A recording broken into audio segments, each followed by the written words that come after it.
स्नपनं परं विजयते श्रीकृष्ण संकीर्तनम् नामकारि बहुधा निज सर्वशक्ति तत्रार्पिता नियमित स्मरणेन कालः स्नपनं परं विजयते तव कृपा भगवन् ममापि दुर्दैवमीदृशं मिहाजनिनानुरागः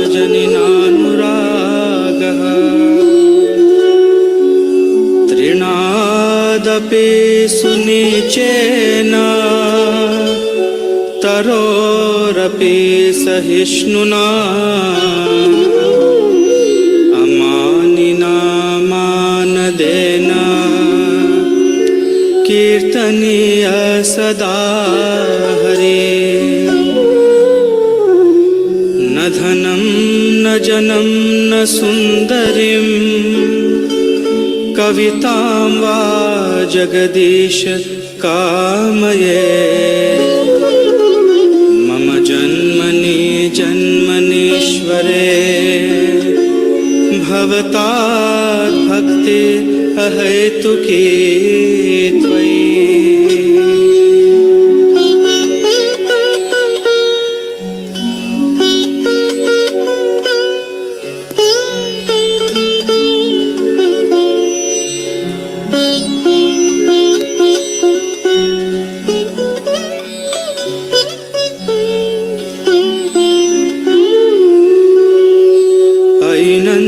तनुजा किंकरं पतितं मां विषमे भवाम्बुधो कृपया तव पादपङ्कज स्थितधूलिसदृशीं विचिन्तया नयनं गलदश्रुधारया वदनं गद्गदरुद्धया गिरा पुलकैर्निचितं वपु कदा तव नाम ग्रहणे भविष्यति युगायितं निमेषेण चक्षुषा प्रावृषायितं तं जगत्सर्वं गोविन्दविरहेण मे आश्लिष्य वा पादरतां पिनष्टुमा अदर्शनान् मर्महतां करोतु वा यथा तथा वा विदधातु लम्पटो मत्प्राणनाथस्तु स एव नापरः।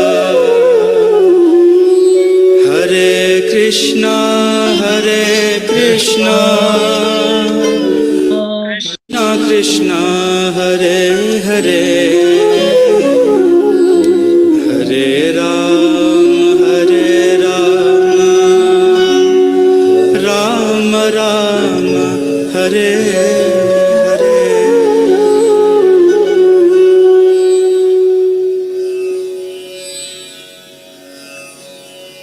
ಹರೇ ಕೃಷ್ಣ. ಎಲ್ರಿಗೂ ನಮಸ್ಕಾರ. ಹರೇ ಕೃಷ್ಣ ಪ್ರಭುಜಿ. ಹರೇ ಕೃಷ್ಣ ಹರೇ ಕೃಷ್ಣ. ಎಲ್ಲರೂ ಚೆನ್ನಾಗಿದ್ದೀರಾ? ಹೇಗಿದ್ದೀರಾ ಎಲ್ಲರೂ? ಹರೇ ಕೃಷ್ಣ ಪ್ರಭುಜಿ. ಹರೇ ಕೃಷ್ಣ. ದಂಡವತ್ ಪ್ರಣಾಮ್ ಪ್ರಭುಜಿ. ಹರೇ ಕೃಷ್ಣ. ಹರೇ ಕೃಷ್ಣ ದಂಡವತ್ ಪ್ರಣಾಮ್. ಹರೇ ಕೃಷ್ಣ ಪ್ರಣಾಮ್ ಎಲ್ರಿಗೂ. ಕೊನೆಯ 2 ಅಧ್ಯಾಯಗಳು ನಮ್ಮ ವೀಕೆಂಡ್ ಕ್ಲಾಸಸ್ನ ಇದರಲ್ಲಿ ನಾವು ಇದನ್ನ ಪ್ರಾರ್ಥನೆಯೊಂದಿಗೆ ಸ್ಟಾರ್ಟ್ ಮಾಡೋಣ. ಓಂ ನಮೋ ಭಗವತೆ ವಾಸುದೇವಾಯ. ಓಂ ನಮೋ ಭಗವತೆ ವಾಸುದೇವಾಯ. ಓಂ ನಮೋ ಭಗವತೆ ವಾಸುದೇವಾಯ. ಓಂ ಅಜ್ಞಾನತಿಮಿರಾಂಧಸ್ಯ ಜ್ಞಾನಾಂಜನಶಲಾಕಯ ಚಕ್ಷುರುನ್ಮಿಲಿತಂ ಯೇನ ತಸ್ಮೈ ಶ್ರೀ ಗುರವೇ ನಮಃ.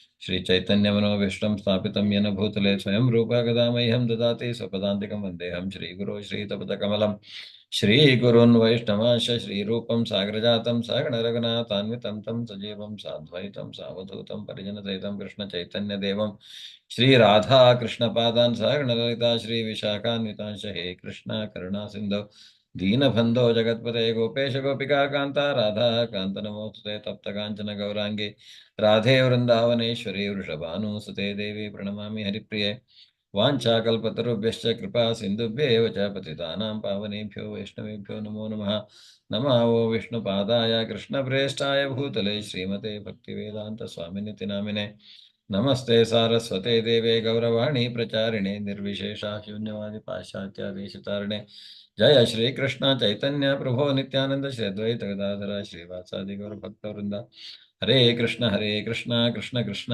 हरे हरे हरे राम राम राम हरे हरे हरे कृष्ण कृष्ण कृष्ण हरे हरे हरे राम राम राम हरे हरे हरे कृष्ण कृष्ण कृष्ण हरे हरे हरे राम राम राम हरे हरे ಹರೇ ಕೃಷ್ಣ ಮತ್ತೊಮ್ಮೆ ಎಲ್ರಿಗೂ ಇವತ್ತಿನ ಅಧ್ಯಾಯ 17 18 ಎರಡಕ್ಕೂ ಸ್ವಾಗತ ನಿಮಗೆ.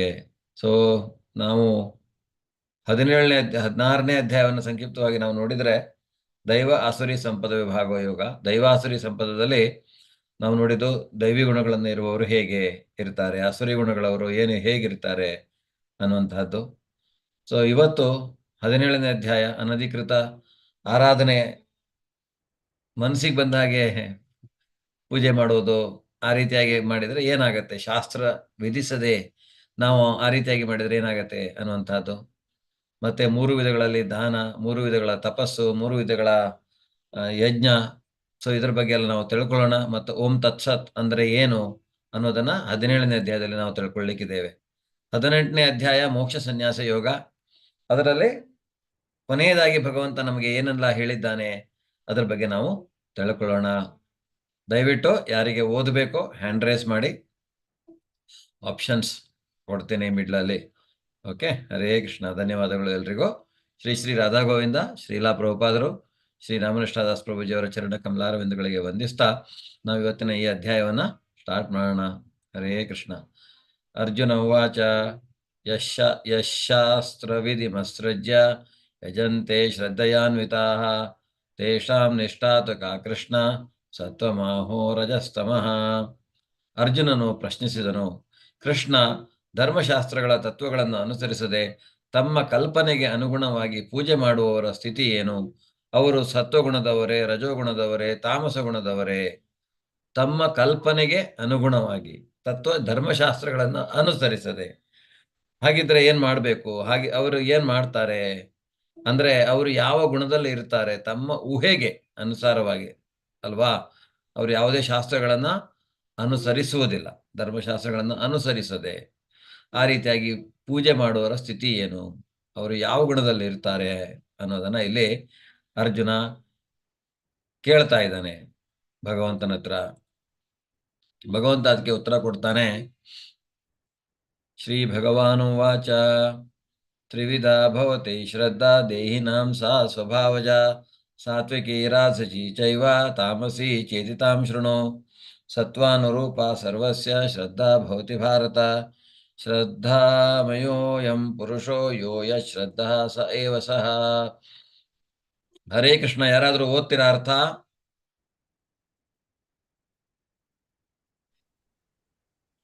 ಹರೇ ಕೃಷ್ಣ. ಯಾರಾದರೂ? ಹಾ, ಹರೇ ಕೃಷ್ಣ ಮಾತಾಜಿ, ಜ್ಯೋತಿ ಮಾತಾಜಿ ಓದಿ. ದೇವೋತ್ತಮ ಪರಮಪುರುಷನು ಹೀಗೆ ಹೇಳಿದನು, ದೇಹಧಾರಿಯಾದ ಆತ್ಮನು ಪಡೆದ ಪ್ರಕೃತಿ ಗುಣಗಳಿಗೆ ಅನುಗುಣವಾಗಿ ಮನುಷ್ಯನ ಶ್ರದ್ಧೆಯು 3 ಬಗೆಗಳದ್ದು ಆಗಿರಬಹುದು. ಸಾತ್ವಿಕ, ರಾಜಸ, ತಾಮಸ. ಈಗ ಆ ಬಗ್ಗೆ ಕೇಳು. ಭರತವಂಶನಾದ ಅರ್ಜುನನೇ, ವಿವಿಧ ಪ್ರಕೃತಿ ಗುಣಗಳಲ್ಲಿ ಮನುಷ್ಯನು ಬದುಕಿದ ರೀತಿಗನುಗುಣವಾಗಿ ಅವನು ನಿರ್ದಿಷ್ಟ ಶ್ರದ್ಧೆಯನ್ನು ಬೆಳೆಸಿಕೊಳ್ಳುತ್ತಾನೆ. ಜೀವಿಯು ಗಳಿಸಿಕೊಂಡ ಗುಣಗಳಿಗೆ ಅನುಗುಣವಾಗಿ ಅವನು ಒಂದು ನಿರ್ದಿಷ್ಟ ಶ್ರದ್ಧೆಯವನು ಎಂದು ಹೇಳುತ್ತಾರೆ. ಸೊ ಅವನು ಯಾವ ಗುಣದಲ್ಲಿ ಇದ್ದಾನೆ ಅದು ಮುಖ್ಯ. ಅವನು ಯಾವ ರೀತಿಯಾದಂತಹ ಶ್ರದ್ಧೆ ಇರುತ್ತೆ ಅವನಿಗೆ ಅನ್ನುವಂಥದ್ದು. ಈಗ ಭಗವಂತನ ಭಕ್ತಿ ಮಾಡಲಿಕ್ಕೆ, ಪೂಜೆ ಮಾಡಲಿಕ್ಕೆ ನಮಗೆ ಶ್ರದ್ಧೆ ಬೇಕು ಅಲ್ವಾ? ನಾವು ಅದನ್ನೇ ಹೇಳೋದು, ಶ್ರದ್ಧಾ ಭಕ್ತಿ, ಶ್ರದ್ಧಾ ಭಕ್ತಿ. ಆ ಶ್ರದ್ಧೆ ಇದ್ರೆ ತಾನೇ ಭಕ್ತಿ ಆಗುವಂತಹದ್ದು ಪರಿಪೂರ್ಣವಾಗಿ. ಅದರಿಂದ ಅವರ ಶ್ರದ್ಧೆ ಯಾವ ಥರ ಶ್ರದ್ಧೆ ಇರುತ್ತೆ? ಅವರ ಶ್ರದ್ಧೆ ಅವರು ಯಾವ ಗುಣದಲ್ಲಿ ಇದ್ದಾರೆ ಅನ್ನುವಂಥದ್ದು. 3 ಗುಣಗಳಿಗೆ ಅನುಸಾರವಾಗಿ ಶ್ರದ್ಧೆ ಇರುತ್ತೆ ಅನ್ನೋದನ್ನ ಭಗವಂತ ಇಲ್ಲಿ ಹೇಳ್ತಾ ಇದ್ದಾನೆ. ತ್ರಿವಿಧ ಭವತೆ ಶ್ರದ್ಧಾ ಅಂದ್ರೆ 3 ಗುಣ, ಸಾತ್ವಿಕ, ರಾಜಸಿಕ ಮತ್ತು ತಾಮಸಿಕ ಶ್ರದ್ಧೆ ಅನ್ನುವಂಥದ್ದು. ಅದನ್ನ ಹೇಳ್ತಾನೆ ಅವನು. ಯಾಕೆಂದ್ರೆ ಈ ಪ್ರಕೃತಿಯಲ್ಲಿ ಇರುವವರು ನಾವು ಜೀವಿಗಳು ಎಲ್ಲ ಸಕಲ ನಾವು ಈ 3 ಗುಣಗಳಿಗೆ ಬದ್ಧರಾಗಿರೋದ್ರಿಂದ ನಮ್ಮದು ಶ್ರದ್ಧೆ ಅನ್ನುವಂಥದ್ದು ಈ 3 ಗುಣಗಳಲ್ಲಿಯೇ ಒಂದಾಗಿರುವಂತಹದ್ದು ಅನ್ನೋದನ್ನ ಭಗವಂತ ಹೇಳ್ತಾನೆ. ಅವನು ಯಾವ ಗುಣದಲ್ಲಿ ಇರ್ತಾನೋ, ಯಾವ ಗುಣವನ್ನು ಅವನು ಬೆಳೆಸ್ಕೊಳ್ತಾನೋ ಅದರಿಂದ ನಾವು ಹೇಳ್ಬೋದು ಅವನ ಶ್ರದ್ಧೆ ಏನು ಅನ್ನುವಂಥದ್ದು. ರಜೋಗುಣದಲ್ಲಿರುವವರಿಗೆ ಅಷ್ಟು ಅವರು ಲೋಭಿಗಳಾಗಿರೋದ್ರಿಂದ ಅವರ ಶ್ರದ್ಧೆನೂ ಅದೇ ಥರ ಲೋಭಕ್ಕೋಸ್ಕರನೇ ಆಗಿರುತ್ತೆ. ಅದೇ ರೀತಿಯಾಗಿ ತಮೋ ಗುಣದಲ್ಲಿರೋರು ಲೇಜಿ, ಅವರು ಶ್ರದ್ಧೆ ಅನ್ನುವಂಥದ್ದು ಇರಲ್ಲ. ಅಂದರೆ ಅವರು ಬೇರೆದೇ ರೀತಿಯಾದ ಶ್ರದ್ಧೆ, ಅವರು ನಂಬೋದಿಲ್ಲ ದೇವರನ್ನೆಲ್ಲ, ಆ ರೀತಿಯಾದಂತಹದ್ದು. ಆದರೆ ಸತ್ವಗುಣದಲ್ಲಿರುವವರು ಸಾತ್ವಿಕರಾಗಿರೋದ್ರಿಂದ ದೇವರನ್ನ ಕುರಿತಾಗಿ ಆದರೆ ಅವರು ಹೇಗೆ ಅನ್ನುವಂಥದ್ದು. ಆದರೆ ಶುದ್ಧ ಸತ್ವಗುಣದಲ್ಲಿರುವವರು ಮಾತ್ರ ಶುದ್ಧ ಭಕ್ತಿಯಲ್ಲಿ ಇರುವಂಥವರು. ಅದ್ರ ಬಗ್ಗೆ ನಾವು ಮುಂದೆ ನೋಡೋಣ. ಯಜಂತೆ ಸಾತ್ವಿಕ ದೇವಾನ್ ಯಕ್ಷರಕ್ಷಾಂಸಿ ರಾಜಸಾಃ ಪ್ರೇತಾನ್ ಭೂತಗಣಾಶ್ಚಾನ್ಯೇ ಯಜಂತೆ ತಾಮಸಾ ಜನಾಃ. ಸಾತ್ವಿಕ ಸ್ವಭಾವದ ಮನುಷ್ಯರು ದೇವತೆಗಳನ್ನ ಪೂಜಿಸುತ್ತಾರೆ, ರಾಜಸ ಸ್ವಭಾವದವರು ರಾಕ್ಷಸರನ್ನ ಪೂಜಿಸುತ್ತಾರೆ, ತಾಮಸ ಗುಣದವರು ಭೂತ ಪ್ರೇತಗಳನ್ನ ಪೂಜಿಸುತ್ತಾರೆ. ಇದು ಭಗವಂತ ಹೇಳ್ತಾ ಇದ್ದಾರೆ. ನೀವು ನೋಡಬಹುದು, ಯಾಕೆಂದ್ರೆ ಎಸ್ಪೆಷಲಿ ಕಲಿಯುಗದಲ್ಲಿ ನಮ್ಗೆ ಇದೆಲ್ಲ ಕಾಣಿಸುತ್ತೆ. ಯಾಕೆಂದ್ರೆ ಈ ರಾಜಸ ಗುಣದಲ್ಲಿರುವವರು, ಸಾತ್ವಿಕ ಗುಣದಲ್ಲಿರುವವರು ದೇವತೆ, ಬೇರೆ ಬೇರೆ ರೀತಿಯಾದಂತಹ ದೇವತೆಗಳನ್ನ ಪೂಜಿಸ್ತಾರೆ. ಯಾಕೆಂದ್ರೆ ಅಲ್ಲಿ ಅವರಿಗೆ ಜ್ಞಾನ ಮತ್ತು ಸಂತೋಷ ಎರಡು ಅವರನ್ನ ಬಂಧಿಸುತ್ತೆ. ಅವರು ತಾನು ಸಂತೋಷವಾಗಿದ್ದೀನಿ ಅಂತ ಹೇಳ್ಕೊಳ್ತಾರೆ, ತನಗೆ ತುಂಬಾ ಭಗವಂತ ಜ್ಞಾನ ಕೊಟ್ಟಿದ್ದಾನೆ ಅಂತಾನು ಹೇಳ್ಕೊಳ್ತಾರೆ. ಸಾತ್ವ ಗುಣದಲ್ಲಿ ಅವರಿಗೆ ಅದು ಬಂಧನ, ಅಂದ್ರೆ ಅವರು ಆ ಗುಣದಲ್ಲಿ ಬಂಧಿಸಲ್ಪಡ್ತಾರೆ. ಅದೇ ರೀತಿಯಾಗಿ ರಜೋಗುಣದಲ್ಲಿರುವಂತಹವರು ಲೋಭಿಗಳಾಗಿರೋದ್ರಿಂದ ಅವರಿಗೆ ಆಸೆ, ದುರಾಸೆ ಮತ್ತೆ ಇನ್ನೂ ಬೇಕೆನ್ನುವಂತಹದ್ದು, ಲೋಭ, ಮೋಹ, ಮದ. ಸೊ ಆ ರೀತಿಯಾಗಿ ಅದೇ ತಾಮಸ ಗುಣದಲ್ಲಿ ಇರುವವರಿಗೆ ಅಜ್ಞಾನ ಮತ್ತು ದೇಹಾಲಸ್ಯ ಮತ್ತೆ ಸ್ಮೃತಿ ಭ್ರಮಣೆ, ಅದು ಅವರನ್ನ ಬಂಧಿಸುತ್ತೆ. ಅದರಿಂದ ಈ ರೀತಿಯಾಗಿ ಇರುವವರು ತಾಮಸ ಗುಣದ ಭೂತ ಪ್ರೇತಗಳನ್ನ ಪೂಜಿಸ್ತಾರೆ. ಅವರಿಗೆ ಅದರಿಂದ ಏನೋ ಒಂದು ಸಿಗತ್ತೆ ಅನ್ನುವಂಥದ್ದು, ಖುಷಿ ಸಿಗ್ಬಹುದೋ ಏನೋ ಗೊತ್ತಿಲ್ಲ, ಆ ರೀತಿಯಾಗಿ ಅವರು ಪೂಜೆ ಮಾಡ್ತಾರೆ ಅನ್ನೋದನ್ನ ಭಗವಂತ ಇಲ್ಲಿ ನಮಗೆ ಹೇಳ್ತಾನೆ. ಅಶಾಸ್ತ್ರವಿಹಿತಂ ಘೋರಂ ತಪ್ಯಂತೆ ಯೇ ತಪೋ ಜನಾಃ ದಂಭಾಹಂಕಾರ ಸಂಯುಕ್ತಾಃ ಕಾಮರಾಗಬಲಾನ್ವಿತಾಃ ಕರ್ಷಯಂತಃ ಶರೀರಸ್ಥಂ ಭೂತಗ್ರಾಮಮಚೇತಸಃ ಮಾಂ ಚೈವಾಂತ ಶರೀರಸ್ಥಂ ತಾನ್ ವಿದ್ಯಾಸುರ ನಿಶ್ಚಯಾನ್. ಯಾರಾದರೂ ಓದ್ತೀರಾ? ಹರೇ ಕೃಷ್ಣ. ಯಾರು ಹ್ಯಾಂಡ್ ರೈಸ್ ಮಾಡಿಲ್ಲ? ಬಂದ್ ಮಾಡಿ, ಸೌಂಡ್ ಕಡಿಮೆ. ಹರೇ ಕೃಷ್ಣ ಪ್ರಭುಜಿ. ಹಾ, ಅವರು ಶಾಸ್ತ್ರದಲ್ಲಿ ವಿಧಿಸಿರುವ ಘೋರ ತಪಸ್ಸುಗಳನ್ನು ಆಚರಿಸುತ್ತಾರೆ. ಇವನ್ನು ಅವರು ಜಂಬ ಮತ್ತು ಅಹಂಕಾರಗಳಿಂದ ಮಾಡುತ್ತಾರೆ. ಕಾಮ ಮತ್ತು ಮೋಹಗಳೇ ಅವರಿಗೆ ಪ್ರೇರಣೆ. ಅವರು ಮೂರ್ಖರು ಮತ್ತು ದೇಹದ ಭೌತಿಕಾಂಶಗಳನ್ನು ಒಳಗೆ ವಾಸಿಸುವ ಪರಮಾತ್ಮನನ್ನು ಹಿಂಸಿಸುತ್ತಾರೆ. ಇಂಥವರು ನಿಶ್ಚಯವಾಗಿ ಅಸುರರು. ಹರೇ ಕೃಷ್ಣ. ಈ ಅಸುರರು, ರಾವಣನು ಹಾಗೆ ಅಂತಹ ಘೋರ ತಪಸ್ ಮಾಡ್ತಾನೆ. ಅವನು ಶಿವನ ಹತ್ರ ಆತ್ಮಲಿಂಗವನ್ನ ಕೇಳಿ ತಗೊಳ್ತಾನೆ. ಆದ್ರೆ ಅದನ್ನ ಅವನು ಯಾವ್ದಕ್ಕೆ ಉಪಯೋಗಿಸ್ಲಿಕ್ಕೆ ಹೋಗ್ತಾನೆ ಅಲ್ವಾ? ಲೋಕ ಕಲ್ಯಾಣಕ್ಕಾಗಿ ಮಾಡಿದರೆ ತೊಂದರೆ ಇಲ್ಲ, ಲೋಕ ಕಲ್ಯಾಣಕ್ಕೆ ಮಾಡಬೇಕು ಅನ್ನುವಂಥದ್ದು. ಆದ್ರೆ ಅದನ್ನ ನಾನು ನನ್ನ ಸ್ವಂತ ಲಾಭಕ್ಕೋಸ್ಕರ, ಹೇಗೆ ನಾವು ನೃಗ ಮಹಾರಾಜನ ಉದಾಹರಣೆಯನ್ನು ಕೇಳಿದ್ವಿ, ಅವನು ಸ್ವಂತ ಲಾಭಕ್ಕೋಸ್ಕರ ಯಜ್ಞ ಯಾಗಾದಿಗಳನ್ನ ಮಾಡಿದ್ರು, ಆಮೇಲೆ ಅವನು ದೊಡ್ಡ ಹಲ್ಲಿಯಾಗಿ ಹುಟ್ಟುತ್ತಾನೆ ಮತ್ತೆ. ಸೊ ಅದು ರಜೋಗುಣದಲ್ಲಿರುವಂಥವರು, ಅಥವಾ ಇದರಲ್ಲಿ ನಾವು ನಮ್ಮ ಸ್ವಂತ ಲಾಭಕ್ಕಾಗಿ ನಾವು ಯಾವುದೇ ರೀತಿಯಾದಂತಹ ಯಜ್ಞ ಯಾಗಾದಿಗಳನ್ನ ಮಾಡಿದರೆ ಅದು ಏನಾಗತ್ತೆ, ಅದರಿಂದ ಅದು ರಾಜಸ ಅಥವಾ ತಮೋಗುಣದ್ದಾಗಿರುತ್ತೆ. ಜಂಬ ಮತ್ತು ಅಹಂಕಾರದಿಂದ ಮಾಡ್ತಾರೆ ಆ ರೀತಿ ಮಾಡುವವರು. ಕಾಮ ಮೋಹಗಳೇ ಅವರಿಗೆ, ಅಂದ್ರೆ ಕಾಮ ಇಂದ್ರಿಯ ತೃಪ್ತಿ, ಮೋಹ ಅದಕ್ಕೆ ನಾವು ಅಂಟುಕೊಳ್ಳುವಂತಹದ್ದು, ಅದೇ ಪ್ರೇರಣೆ ಆಗತ್ತೆ ಅನ್ನುವುದನ್ನ ಭಗವಂತ ಇಲ್ಲಿ ಹೇಳ್ತಾನೆ. ಆಯುಸ್ಸತ್ವಬಲ ಆರೋಗ್ಯ ಸುಖ ಪ್ರೀತಿ ವಿವರ್ಧನ ರಸ್ಯ ಸ್ನಿಗ್ಧ ಸ್ಥಿರ ಹೃದಯ ಆಹಾರ ಸಾತ್ವಿಕ ಪ್ರಿಯ ಕಟ್ಟಂ ಲವಣಾತ್ಯುಷ್ಣ ತೀಕ್ಷ್ಣ ರೂಕ್ಷ ವಿದಾಹಿನಃ ಆಹಾರ ರಾಜಸಸ್ಯೇಷ್ಠ ದುಃಖ ಶೋಕಾಮಯಪ್ರದಾಃ ಯಾತಯಾಮಂ ಗತರಸಂ ಪೂತಿ ಪರಿಶ್ರಿತಂ ಯತ ಚಯತ್ ಉಚ್ಚಿಷ್ಟಮಪಿ ಚಾಮೇದ್ಯಂ ಭೋಜನಂ ತಾಮಸ ಪ್ರಿಯ. ಸಾತ್ವಿಕ ಗುಣದವರಿಗೆ ಪ್ರಿಯವಾದ ಆಹಾರಗಳು ಆಯಸ್ಸನ್ನು ಹೆಚ್ಚಿಸುತ್ತವೆ, ಮನುಷ್ಯನ ಬದುಕನ್ನು ಪರಿಶುದ್ಧಗೊಳಿಸುತ್ತದೆ, ಬಲ ಆರೋಗ್ಯ ಸುಖ ಮತ್ತು ತೃಪ್ತಿಗಳನ್ನು ಹೆಚ್ಚಿಸುತ್ತವೆ. ಅಂತಹ ಆಹಾರಗಳು ರಸಯುಕ್ತವಾಗಿರುತ್ತವೆ, ಜಿಡ್ಡಿನಿಂದ ಕೂಡಿರುತ್ತವೆ, ಆರೋಗ್ಯಕರವಾಗಿರುತ್ತದೆ ಮತ್ತು ಹೃದಯಕ್ಕೆ ಪ್ರಿಯವಾಗಿರುತ್ತದೆ. ಬಹು ಕಹಿಯಾದ, ಹುಳಿಯಾದ, ಉಪ್ಪಾದ, ಉಷ್ಣವಾದ, ತೀಕ್ಷ್ಣವಾದ, ಒಣಕಲಾದ ಮತ್ತು ಸುಡುತ್ತಿರುವ ಆಹಾರಗಳು ರಾಜಸ ಸ್ವಭಾವದವರಿಗೆ ಪ್ರಿಯವಾದವು. ಇಂತಹ ಆಹಾರಗಳು ದುಃಖವನ್ನು, ಶೋಕವನ್ನು, ರೋಗವನ್ನು ಉಂಟು ಮಾಡುವವು. ತಿನ್ನುವುದಕ್ಕೆ 3 ಗಂಟೆಗಳಿಗೂ ಮೊದಲು ಸಿದ್ಧ ಮಾಡಿದ ಆಹಾರ, ರುಚಿಯಿಲ್ಲದ, ಕೆಡುತ್ತಿರುವ, ಹುಳಿಸಿದ ಆಹಾರ ಮತ್ತು ಉಚ್ಚಿಷ್ಟವೂ ಅಸ್ಪೃಶ್ಯವಾದ ಆಹಾರವು ತಾಮಸ ಗುಣದವರಿಗೆ ಪ್ರಿಯವಾದವು. ನಮ್ಮ ಆಹಾರ ಯಾಕೆ ಬೇಕು, ನಮಗೆ ಒಳ್ಳೆಯ ಆಹಾರವನ್ನು ನಾವು ಯಾಕೆ ಸ್ವೀಕಾರ ಮಾಡಬೇಕು ಅನ್ನೋದನ್ನು ಈಗ ನೋಡ್ಕೊಳ್ಳಿ. ನಾವು ಸಿಕ್ಕಾಪಟ್ಟೆ ಏನಾದರೂ ಹೊರಗಡೆ ತಿಂದರೆ ಅದು ಹೇಳಲಿಕ್ಕೆ ಬರೋದಿಲ್ಲ ಆಹಾರ ಎಷ್ಟು ಶುದ್ಧವಾಗಿದೆ ಅನ್ನುವಂಥದ್ದು. ಅದು ಉಚ್ಚಿಷ್ಟವೂ ಆಗಿರ್ಬೋದು, ನಿನ್ನೆದೇನೋ ಇಟ್ಕೊಂಡು ಇವತ್ತು ಅವನೇನೋ ಮತ್ತೆ ಮಾಡಿ ಕೊಡಬಹುದು ಅಲ್ವಾ. ಆದರೆ ಅದು ಪ್ರಸಾದ ಆಗಿದ್ದರೆ, ತಿನ್ನಲಿಕ್ಕೆ ಯೋಗ್ಯವಾದದ್ದಾಗಿದ್ದರೆ ನಾವು ಅದನ್ನು ಖಂಡಿತವಾಗಿಯೂ ತಿನ್ಬೋದು, ಭಗವಂತನಿಗೆ ಅರ್ಪಿಸಿದ ಪ್ರಸಾದ ಆಗಿದ್ದರೆ. ಆದರೆ ಯಾವ್ಯಾವ ಗುಣದಲ್ಲಿರುವವರು, ಸತ್ವಗುಣದಲ್ಲಿರುವವರಿಗೆ ಶುದ್ಧ ಈ ಥರ ಸಾತ್ವಿಕ ಆಹಾರ ಇಷ್ಟ. ಆದರೆ ರಜೋಗುಣದಲ್ಲಿರುವಂಥವರಿಗೆ ಖಾರ, ತೀಕ್ಷ್ಣ, ಸುಡುತ್ತಿರುವಂಥದ್ದು, ಆ ರೀತಿಯಾದಂಥನ್ನು ಅವರು ತಿನ್ನಲಿಕ್ಕೆ ಬಯಸ್ತಾರೆ. ಅದೇ ತಮೋಗುಣದವರು ಅಂದರೆ ನಿನ್ನೆದೋ ಅಥವಾ ಸ್ವಲ್ಪ ಹುಳಿ ಬಂದಿರುವಂಥ ಅಥವಾ ಏನೋ ಈ ಥರ ಹಳಸಿದ ಆಹಾರ, ಆ ಥರದ ಆಹಾರವನ್ನು, ಯಾಕೆಂದರೆ ನಾವು ಸಿದ್ಧ ಮಾಡಿದ ಆಹಾರವನ್ನು ನಾವು 3 ಗಂಟೆಯ ಒಳಗಡೆ ತಿನ್ನಬೇಕು ಅನ್ನುವಂಥದ್ದನ್ನು ಇಲ್ಲಿ ಹೇಳ್ತಾನೆ ಭಗವಂತ. 3 ಗಂಟೆ ಒಳಗಡೆ ನಾವು ಅದನ್ನು, ಮೊದಲೇ ನೀವು ನೋಡ್ಬೋದಿತ್ತು ಹಳೆ ಕಾಲದಲ್ಲ ಏನಾಗ್ತಿತ್ತು, ಸ್ನಾನ ಮಾಡಿ ಅಡುಗೆ ಮಾಡಿ ಆಮೇಲೆ ಸೀದಾ ಊಟ. ಆದರೆ ಈಗ ಹಾಗಿಲ್ಲ, ನಾವು ಯಾವಾಗ ಒಂದು ವಾರಕ್ಕೆ ಬೇಕಾಗಿರುವಂಥದ್ದನ್ನು ಮಾಡಿ ಫ್ರಿಜ್ಜಲ್ಲಿ ಇಟ್ಕೊಂಡು ತಿಂತೇವೆ. ಅದು ಆಮೇಲೆ ನಾವು ಹೊಟ್ಟೆ ಹಾಳಾಗಿದೆ ಅಂದರೆ ಏನು ಮಾಡಬೇಕು, ಅದು ತಿನ್ನಲಿಕ್ಕೆ ಯೋಗ್ಯವಾದಂಥ ಆಹಾರವಲ್ಲ.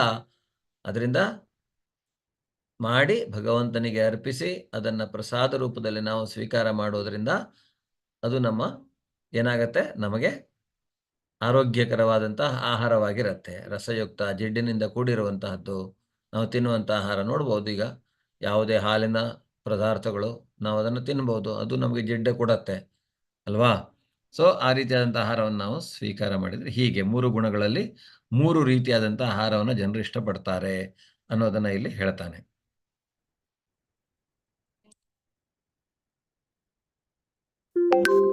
ಅಫಲಾಕಾಂಕ್ಷಿ ಬಿರ್ಯಜ್ಞೋ ವಿಧಿ ದೃಷ್ಟೋಯ ಇಜ್ಜತೆ ಯಷ್ಟವ್ಯಮೇವೇತಿ ಮನಃ ಸಮಾಧಾಯ ಸಾತ್ವಿಕಃ. ಯಜ್ಞಗಳಲ್ಲಿ ಧರ್ಮಗ್ರಂಥಗಳ ಆದೇಶಕ್ಕನುಗುಣವಾಗಿ ಕರ್ತವ್ಯದ ದೃಷ್ಟಿಯಿಂದ ಫಲಾಪೇಕ್ಷೆ ಇಲ್ಲದವರು ಮಾಡುವ ಯಜ್ಞವು ಸಾತ್ವಿಕವಾದದ್ದು. ಈಗ ಸಾತ್ವಿಕ ಯಜ್ಞ, ಕಲಿಯುಗದ ಯಜ್ಞ. ಕಲಿಯುಗದ ಯಜ್ಞ ಯಾವುದು? ಹರೇ ಕೃಷ್ಣ. ಕಲಿಯುಗದ ಯಜ್ಞ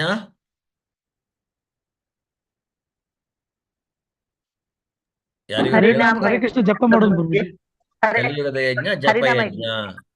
ತೃತೀಯೇಧ್ಯಾಯಿತೋ ವಿಷ್ಣು ತ್ರೇತಾಯಾಮಿ ಜತೈರ್ಮುಖೈ ದ್ವಾಪರೇ ಪರಿಚರ್ಯಾಯಾಮ್ ಕಲವತದ್ ಹರಿಕೀರ್ತನಂ. ಕಲಿಯುಗದಲ್ಲಿ ಹರಿಕೀರ್ತನೆ, ಭಗವಂತನ ನಾಮಸ್ಮರಣೆ, ಅದನ್ನು ನಾವು ಮಾಡಬೇಕು.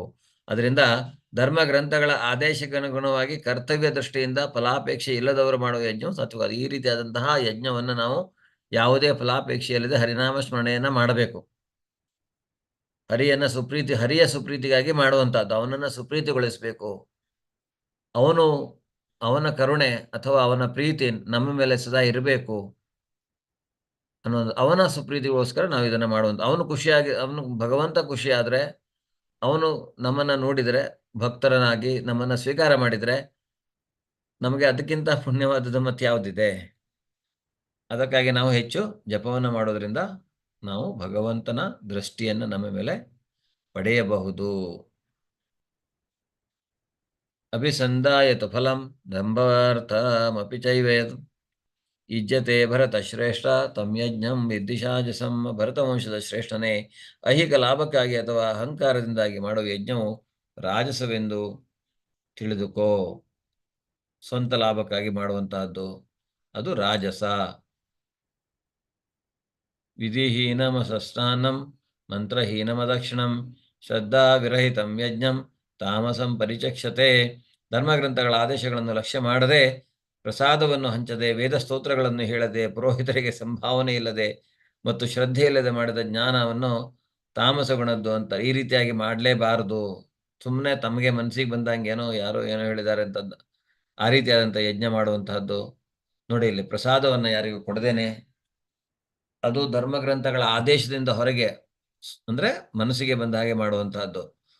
ವೇದಗಳ ಸ್ತೋತ್ರವನ್ನು ಹೇಳುವುದಿಲ್ಲ ಅಲ್ಲಿ, ಯಾವುದಾದ್ರೂ ಪುರೋಹಿತರಿಗೆ ಸಂಭಾವನೆಯನ್ನು ಕೊಡುವುದಿಲ್ಲ. ಇಂತಹ ಯಜ್ಞ ಶ್ರದ್ಧೆ ಇಲ್ಲದೆ ಮಾಡಿದ್ದು ಮತ್ತು ಅದು ತಾಮಸ ಗುಣದ್ದಾಗಿರುತ್ತೆ ಅನ್ನೋದನ್ನ ಹೇಳ್ತಾನೆ ಭಗವಂತ ಇಲ್ಲಿ. ದೇವದ್ವಿಜ ಗುರು ಪ್ರಾಜ್ಞ ಪೂಜನಂ ಶೌಚಮಾರ್ಜವಂ ಬ್ರಹ್ಮಚರ್ಯಂ ಅಹಿಂಸಾ ಚ ಶಾರೀರಂ ತಪ ಉಚ್ಯತೆ. ಯಾರಾದ್ರೂ ಓದ್ತೀರಾ ಅರ್ಥ? ಹರೇ ಕೃಷ್ಣ. ಹರೇ ಕೃಷ್ಣ ಪ್ರಭುಜಿ. ಹರೇ ಕೃಷ್ಣ. ಪರಮ ಪ್ರಭುವಿನ ಪೂಜೆ, ಬ್ರಾಹ್ಮಣರ ಪೂಜೆ, ಗುರುವಿನ ಪೂಜೆ, ತಂದೆ ತಾಯಿಯಂತಹ ಹಿರಿಯರ ಪೂಜೆ, ಶುಚಿತ್ವ, ಸರಳತೆ, ಬ್ರಹ್ಮಚರ್ಯ ಮತ್ತು ಅಹಿಂಸೆ ಇವೆಲ್ಲ ಸೇರಿ ದೇಹದ ತಪಸ್ಸು ಎನಿಸಿಕೊಳ್ಳುತ್ತದೆ. ಈಗ ದೇಹ ಒಂದು ತಪಸ್ಸಲ್ಲಿದೆ. ಒಂದು ಅಂದ್ರೆ ನಾವೀಗ ದೇಹ ತಪಸ್ಸಲ್ಲಿ ಇರಬೇಕು. ಯಾಕೆ ಅಂದ್ರೆ ನಾವು ಶಿಸ್ತುಬದ್ಧ ರೀತಿಯಲ್ಲಿ ಇರಬೇಕಾಗತ್ತೆ. ಒಂದು ಭಕ್ತಿಯನ್ನ ಮಾಡುವಾಗ ನಾವು ಆಂತರಂಗಿಕವಾಗಿ ಬಹಿರಂಗವಾಗಿ ನಾವು ಶುದ್ಧರಾಗಿರಬೇಕು. ಆ ರೀತಿಯಾಗಿ ಶುದ್ಧರಾಗಿರೋದಂದ್ರೆ ಹೇಗೆ? ನಮ್ಮ ದೇಹವೂ ಸಹಿತ ಆ ತಪಸ್ಸಿನಲ್ಲಿ ಇರಬೇಕು. ಅದು ಹೇಗೆ? ಆ ದೇಹ ತಪಸ್ಸಲ್ಲಿದೆ ಅಂದ್ರೆ ಏನು? ಪರಮ ಪ್ರಭುವಿನ ಪೂಜೆ, ಭಗವಂತನ ಪೂಜೆ, ಬ್ರಾಹ್ಮಣರ ಪೂಜೆ, ಗುರುವಿನ ಪೂಜೆ, ತಂದೆ ತಾಯಿಯಂತಹ ಹಿರಿಯರ ಪೂಜೆ, ಶುಚಿತ್ವ, ಸರಳತೆ, ಬ್ರಹ್ಮಚರ್ಯ ಇಲ್ಲಿ ಹೇಳ್ತಾ ಇರುವಂತಹದ್ದು. ಬ್ರಹ್ಮಚರ್ಯ ಅಂದ್ರೆ ನಾವು ಮದುವೆ ಆಗಬಾರದು ಅಂತಲ್ಲ. ಈಗ ಬ್ರಹ್ಮಚರ್ಯ ಆಶ್ರಮ ಅಂತಾನೆ ಮತ್ತು ಗೃಹಸ್ಥ ಆಶ್ರಮ ಅಂತ ಇದೆ ನೆಕ್ಸ್ಟ್.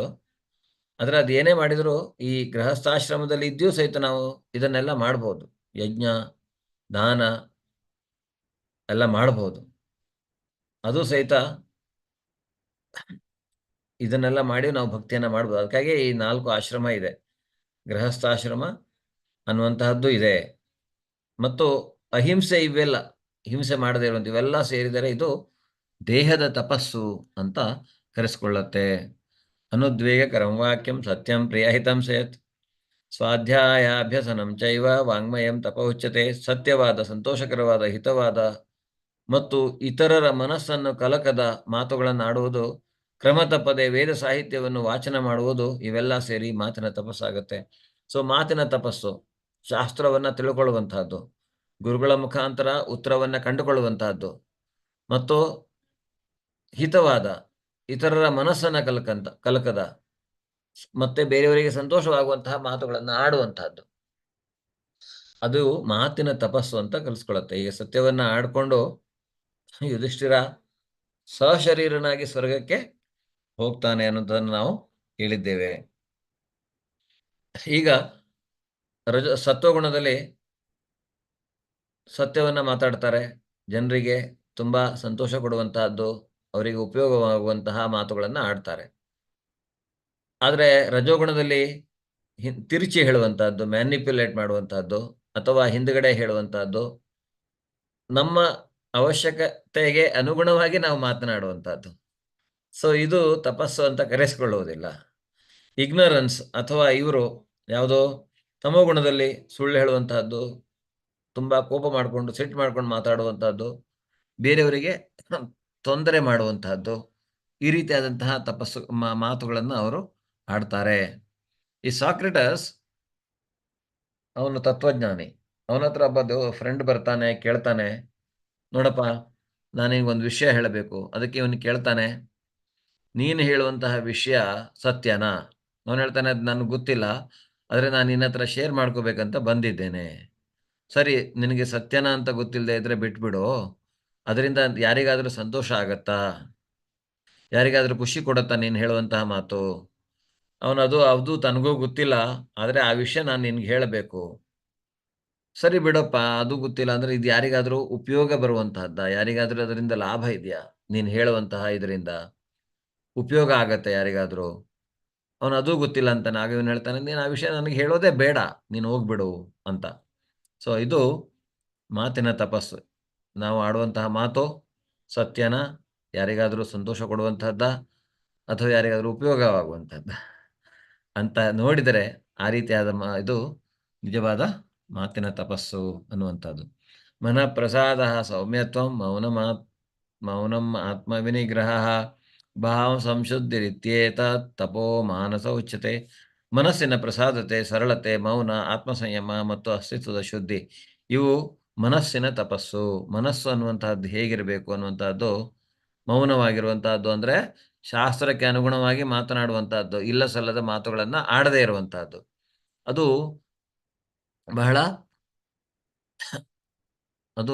ಬಹಳ ಒಳ್ಳೆಯದು. ಮತ್ತೆ ಅದೊಂಥರ ತಪಸ್ಸು, ಮಾತಿನ ತಪಸ್ಸಾಗತ್ತೆ ಅವೆಲ್ಲ.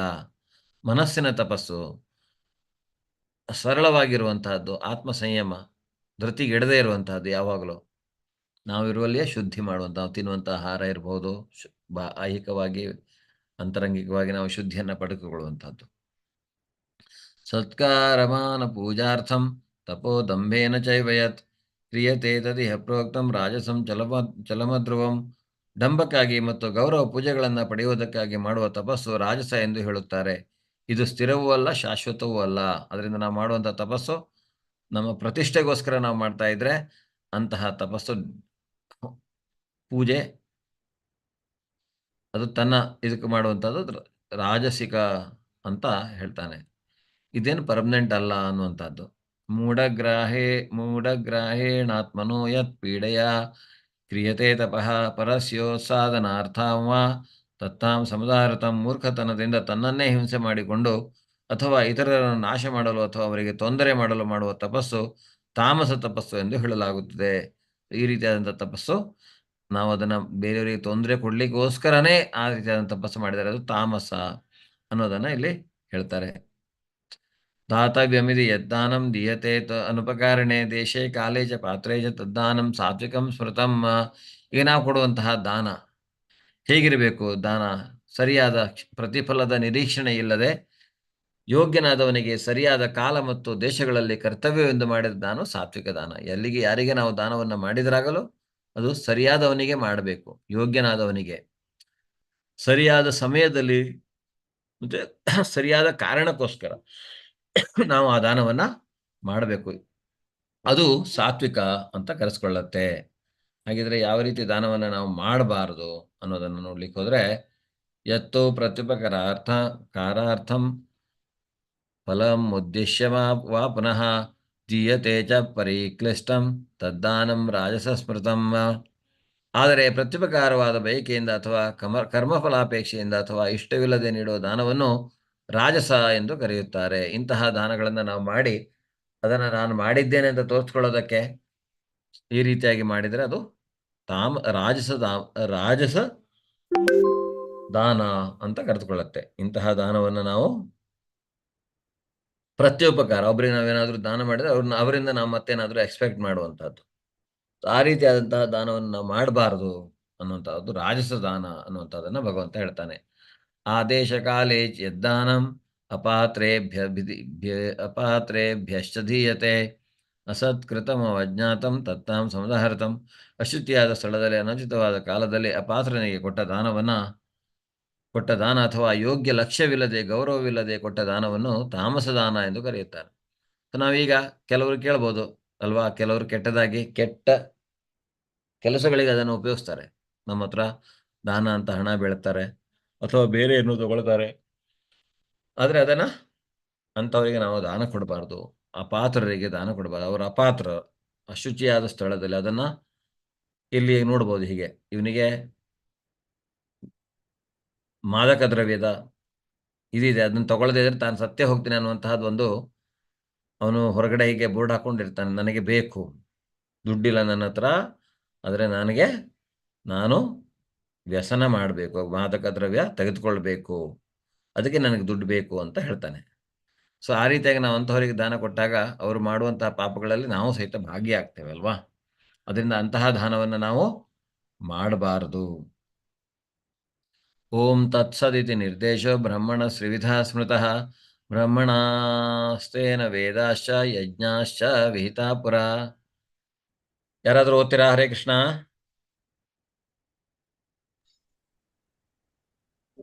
ಹರೇ ಕೃಷ್ಣ ಪ್ರಭುಜಿ, ಓದ್ತಾ ಪ್ರಭುಜಿ? ಹಾ, ಓದಿ. ಸುಮಿತ್ರಾ ಮಾತಾಜಿನ ಓದಿ. ಪ್ರಭುಜಿ. ಸೃಷ್ಟಿಯಾದ ಕಾಲದಿಂದ ಓಂ ತತ್ಸತ್ ಎನ್ನುವ ಪದಗಳನ್ನು ಪರಮ ಪರಿಪೂರ್ಣ ಸತ್ಯವನ್ನು ನಿರ್ದೇಶಿಸಲು ಬಳಸಲಾಯಿತು. ವೇದ ಸ್ತೋತ್ರಗಳನ್ನು ಹೇಳುವಾಗ ಮತ್ತು ಪರಮ ಪ್ರಭುವಿನ ಸುಪ್ರೀತಿಗಾಗಿ ಮಾಡುವ ಯಜ್ಞಗಳಲ್ಲಿ ಬ್ರಾಹ್ಮಣರು ಈ 3 ಸಂಕೇತಗಳನ್ನು ಬಳಸುತ್ತಿದ್ದರು. ಧನ್ಯವಾದ ಪ್ರಭುಜಿ. ಓಂ ತತ್ಸದ್ ಅಂತ ಹೇಳ್ತಾ ಇದ್ದು. ಬ್ರಹ್ಮನ ಕಾಲದಿಂದನೂ ಭಗವಂತನ ಸುಪ್ರೀತಿಯಾಗಿ ನಾನು ಎಲ್ಲ ಮಾಡ್ತಾ ಇದ್ದೇನೆ ಅನ್ನುವಂಥ ಒಂದು ಭಾವನೆಯಿಂದ ನಾವು ಮಾಡೋದ್ರಿಂದ, ಯಾಕೆಂದ್ರೆ ಅಲ್ಲಿ ಸೆಲ್ಫಿಶ್ನೆಸ್ ಇರೋದಿಲ್ಲ.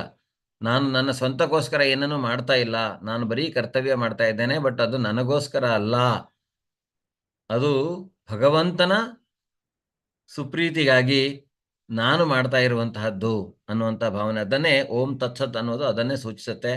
ಬ್ರಹ್ಮ ಮೊದಲು 1000 ವರ್ಷಗಳ ಕಾಲ ಅವನ ಸೃಷ್ಟಿಯಾದ ಮೇಲೆ ತಪಸ್ಸು ಮಾಡಿ ಭಗವಂತ ಅವನಿಗೆ ಸೃಷ್ಟಿಯನ್ನ ಮಾಡಲಿಕ್ಕೆ ಶಕ್ತಿಯನ್ನ ಕೊಡ್ತಾನೆ ಬ್ರಹ್ಮನಿಗೆ. ಆದ್ರಿಂದ ಅವನು ಅದನ್ನೆಲ್ಲ ಅರ್ಥ ಮಾಡಿಕೊಂಡವರು.